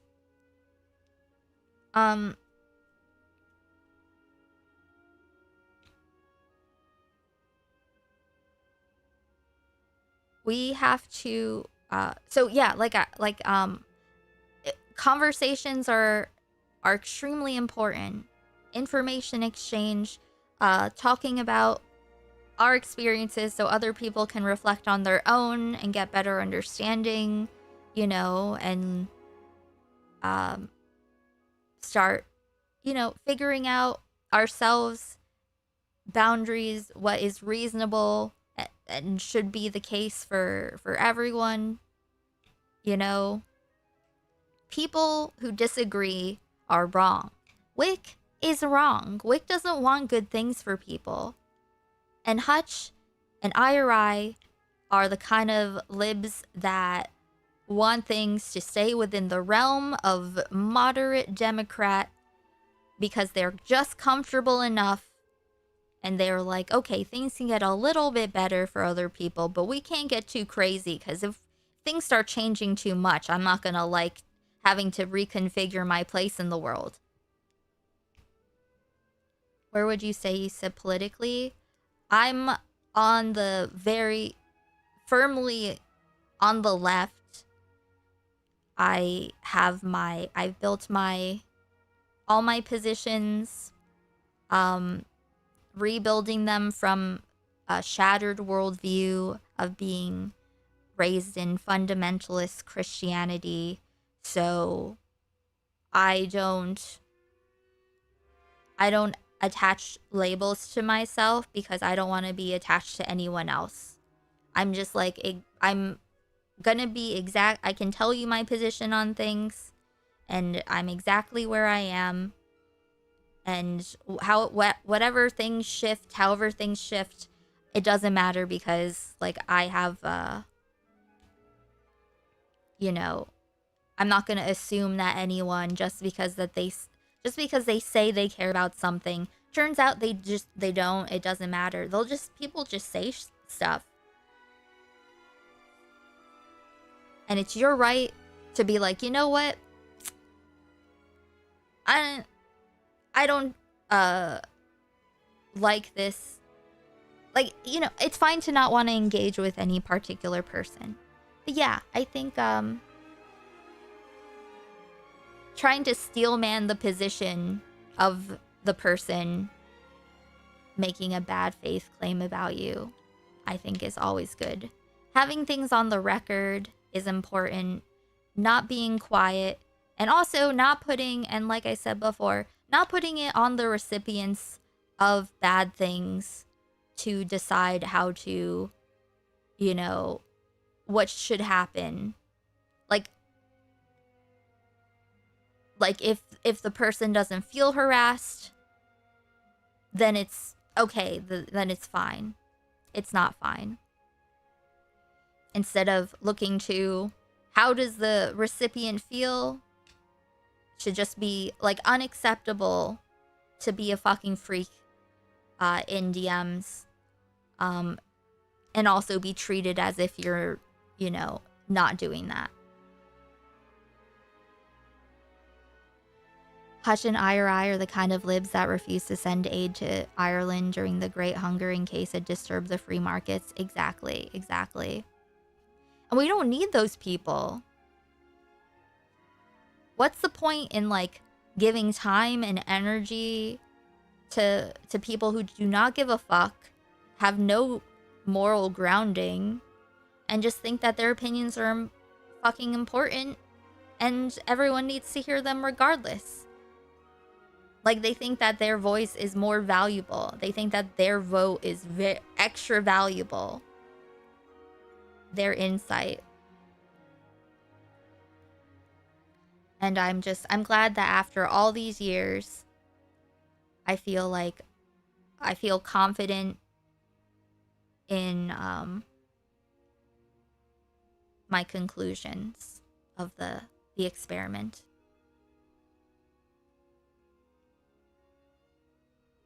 And what I've seen too is that, you know, when you are real, it resonates with people. We don't need these fake fucks. We don't need to like keep this situations all comfy for serial harassers.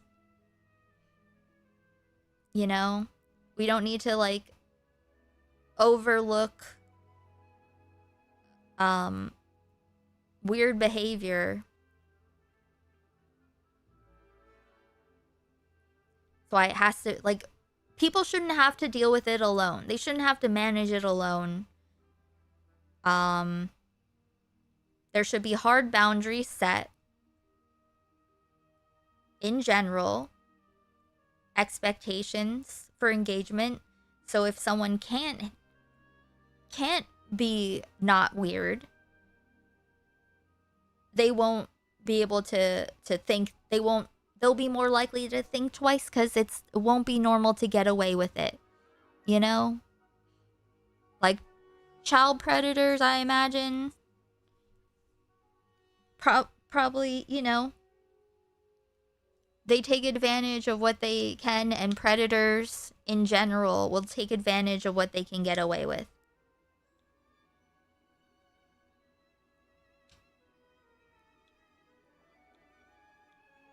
But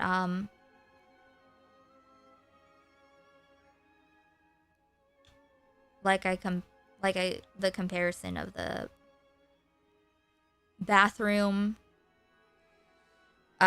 small business, and having a bunch of like men come in with dirty shoes, dirty work boots. Okay, you know what it is? I'm just remembering. I'm just reliving trauma from my, when I owned a salon, and the contractor and the plumbers and stuff, they keep coming back and they would make things worse. You know, and they just be in the space. It's just, you know, but making things worse. They come and take space and make things worse. Yeah, the powerful and the predatory are one and the same. It's true.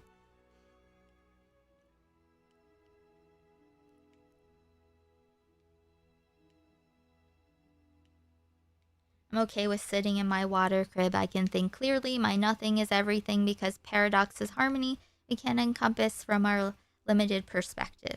Yeah. You know, and I think that really being able to share experiences and feel the differences between each other's and see like a wider spectrum and context of the possibilities. This isn't like a novel thing. You know? It's empowering.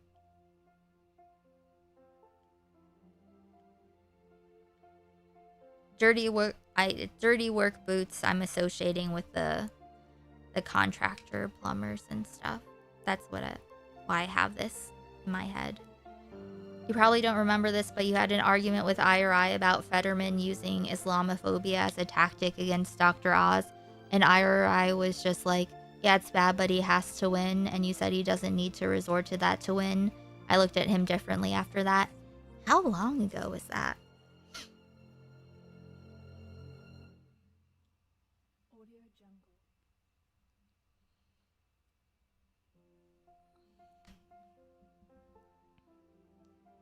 You know, I really, years ago, I am looking at things differently now. Like it has clicked, and there is a difference. There's a huge difference between like rationally thinking these things hypothetically and then like seeing results of things and like, okay, this is what I suspected, and yes. Because it's simple. It's these are all shared experiences. Yeah.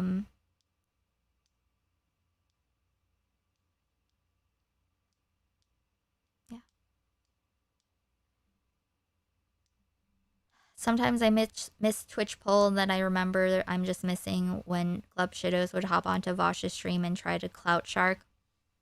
That was such a cursed time. That was the worst of times.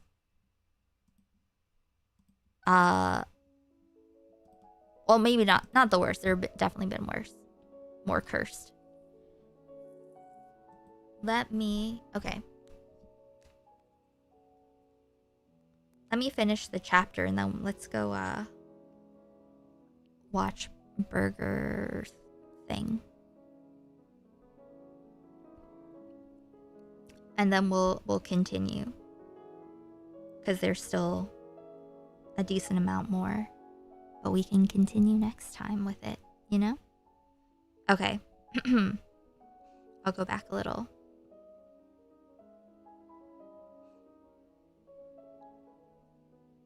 So President Maluki is creeping on the android.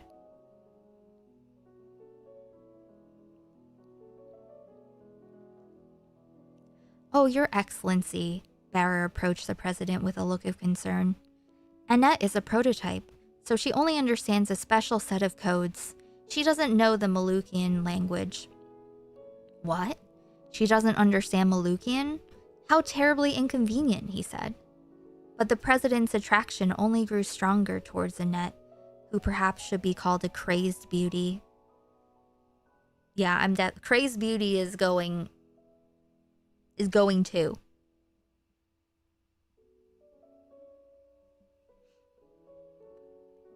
Just then, the secretary gritted her teeth together tightly as if struggling to restrain herself, then ran over to Annette's side.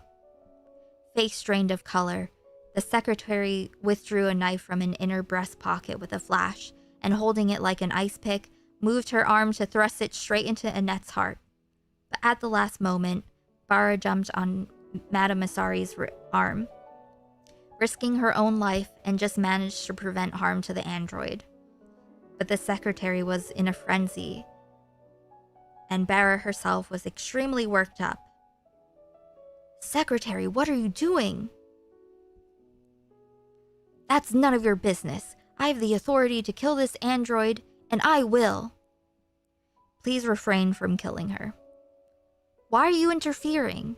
It may be wrong to kill a living human being, but what is so wicked about killing a mechanical android? Just looking at this good-for-nothing woman makes me sick to my stomach.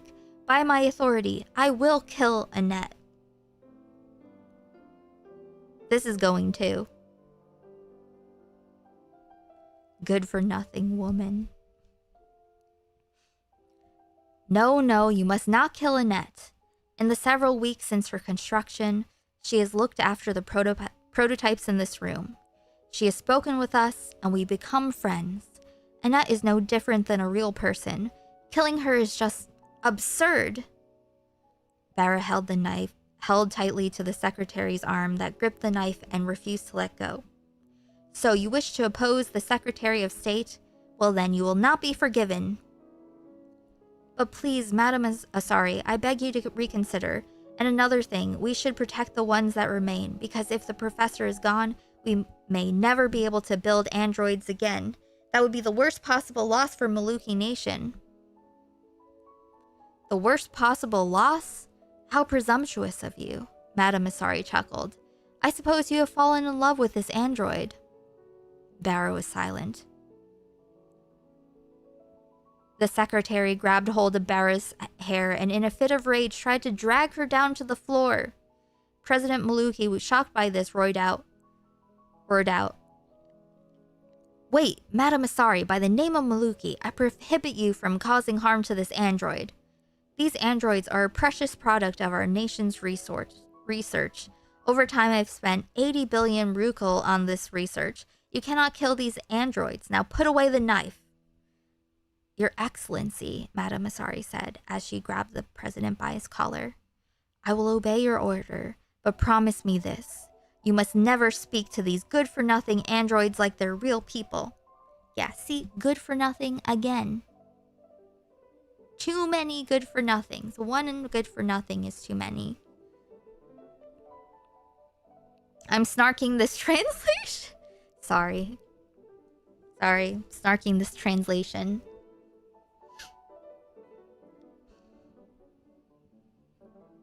Yes, I know that. And you know more than anyone I have no ulterior motives here. With that, the secretary's eyes suddenly narrowed as she blushed in embarrassment. In the corner, Penn stood alone, disgusted by what had happened. Oh, how very unpleasant. Barra has fallen in love with an android, and the secretary is having an affair with President Maluki.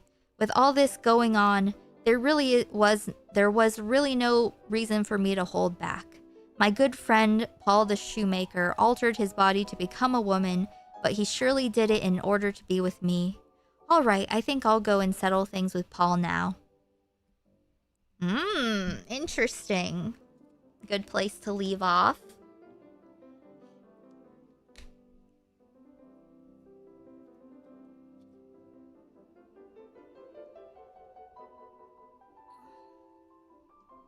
Cool.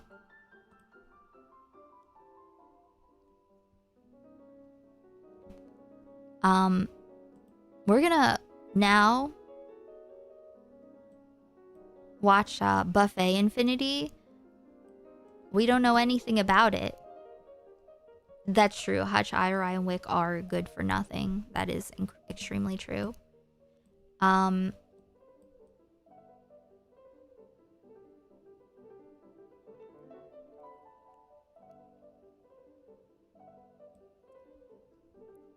But it looks very cool. It's rentable for $4.99, and I'll do that. And let me just turn off the things, turn off the lights and stuff. Here, everyone start moving to kick, but please like the stream first.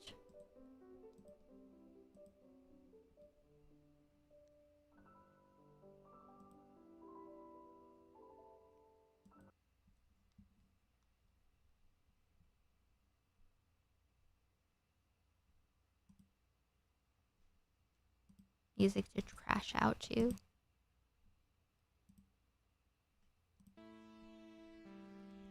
One sec.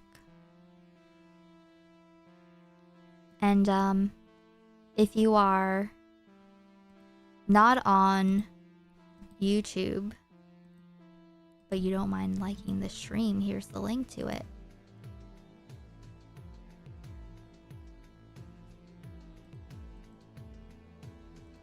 Hi, Frankie. Excuse me.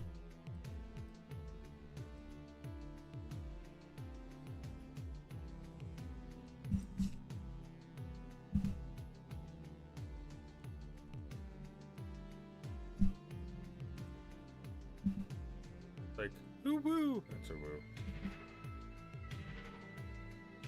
Thank you, Dav, for being a gender person for 28 months. So base and so pog.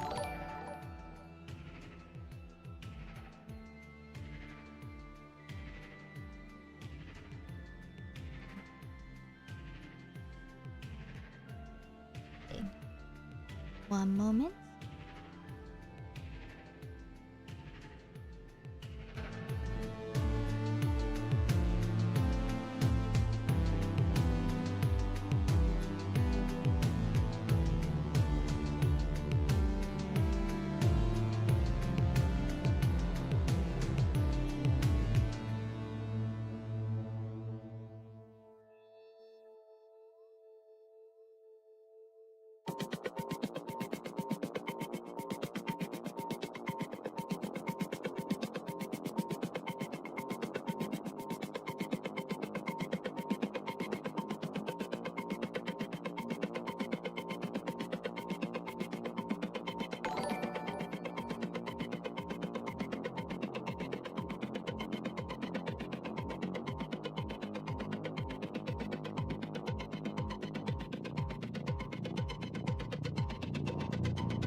Okay.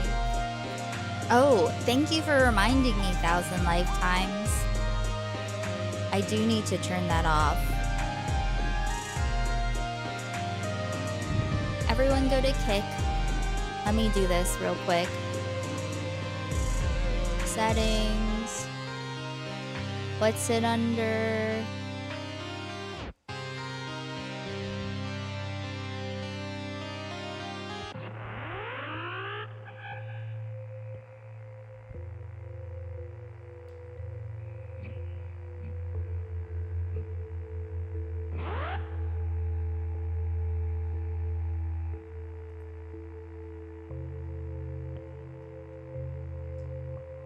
Where is it?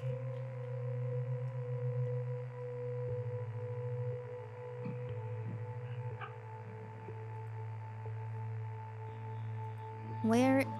Security and privacy.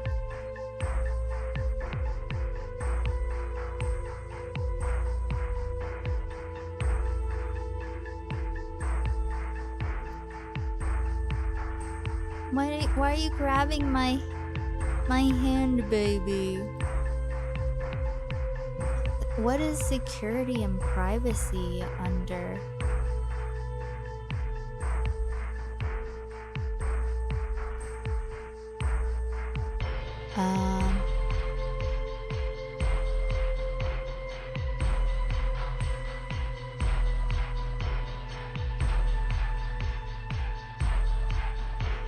There are too many things.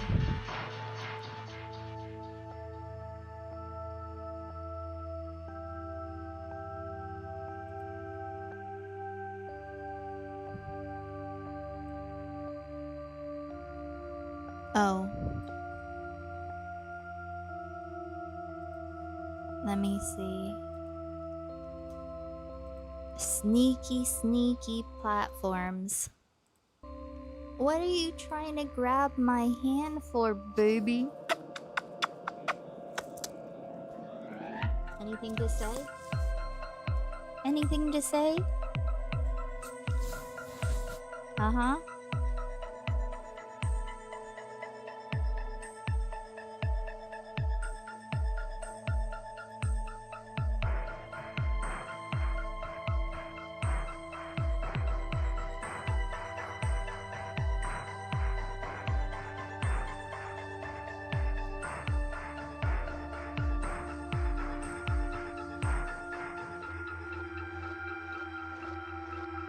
Okay, I turned it off. Thank you for your assistance.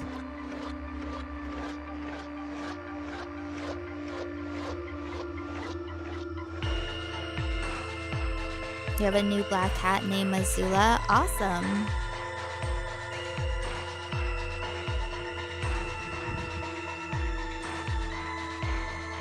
Frankie's on the table again. Ooh.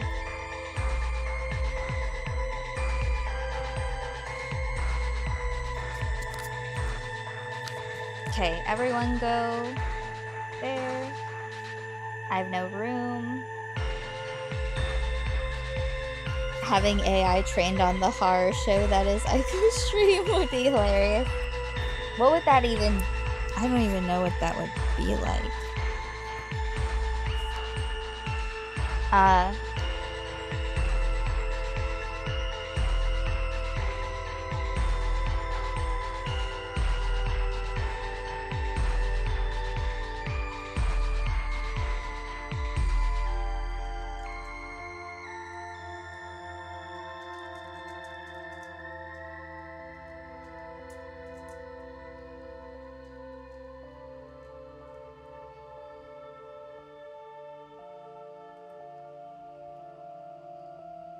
You'll be trained on all the lies I made up about Erudite, true.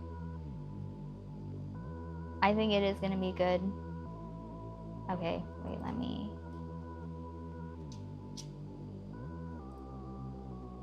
pick someone to raid into. I'll announce in the room too.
Alright, I announced on there.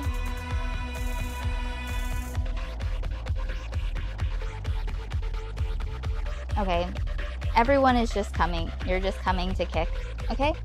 Okay. Nowhere to send you. It's fine. Alright, see you on kick. Oh wait, let me say thank you. Thank you to Dav for being a gender person for 28 months. Pass a shock for the $179. Peter for the 75 months of your one and only Prime. Kagod for the $50. So thanks. Marcus, for the $20 yesterday. I just kept reading.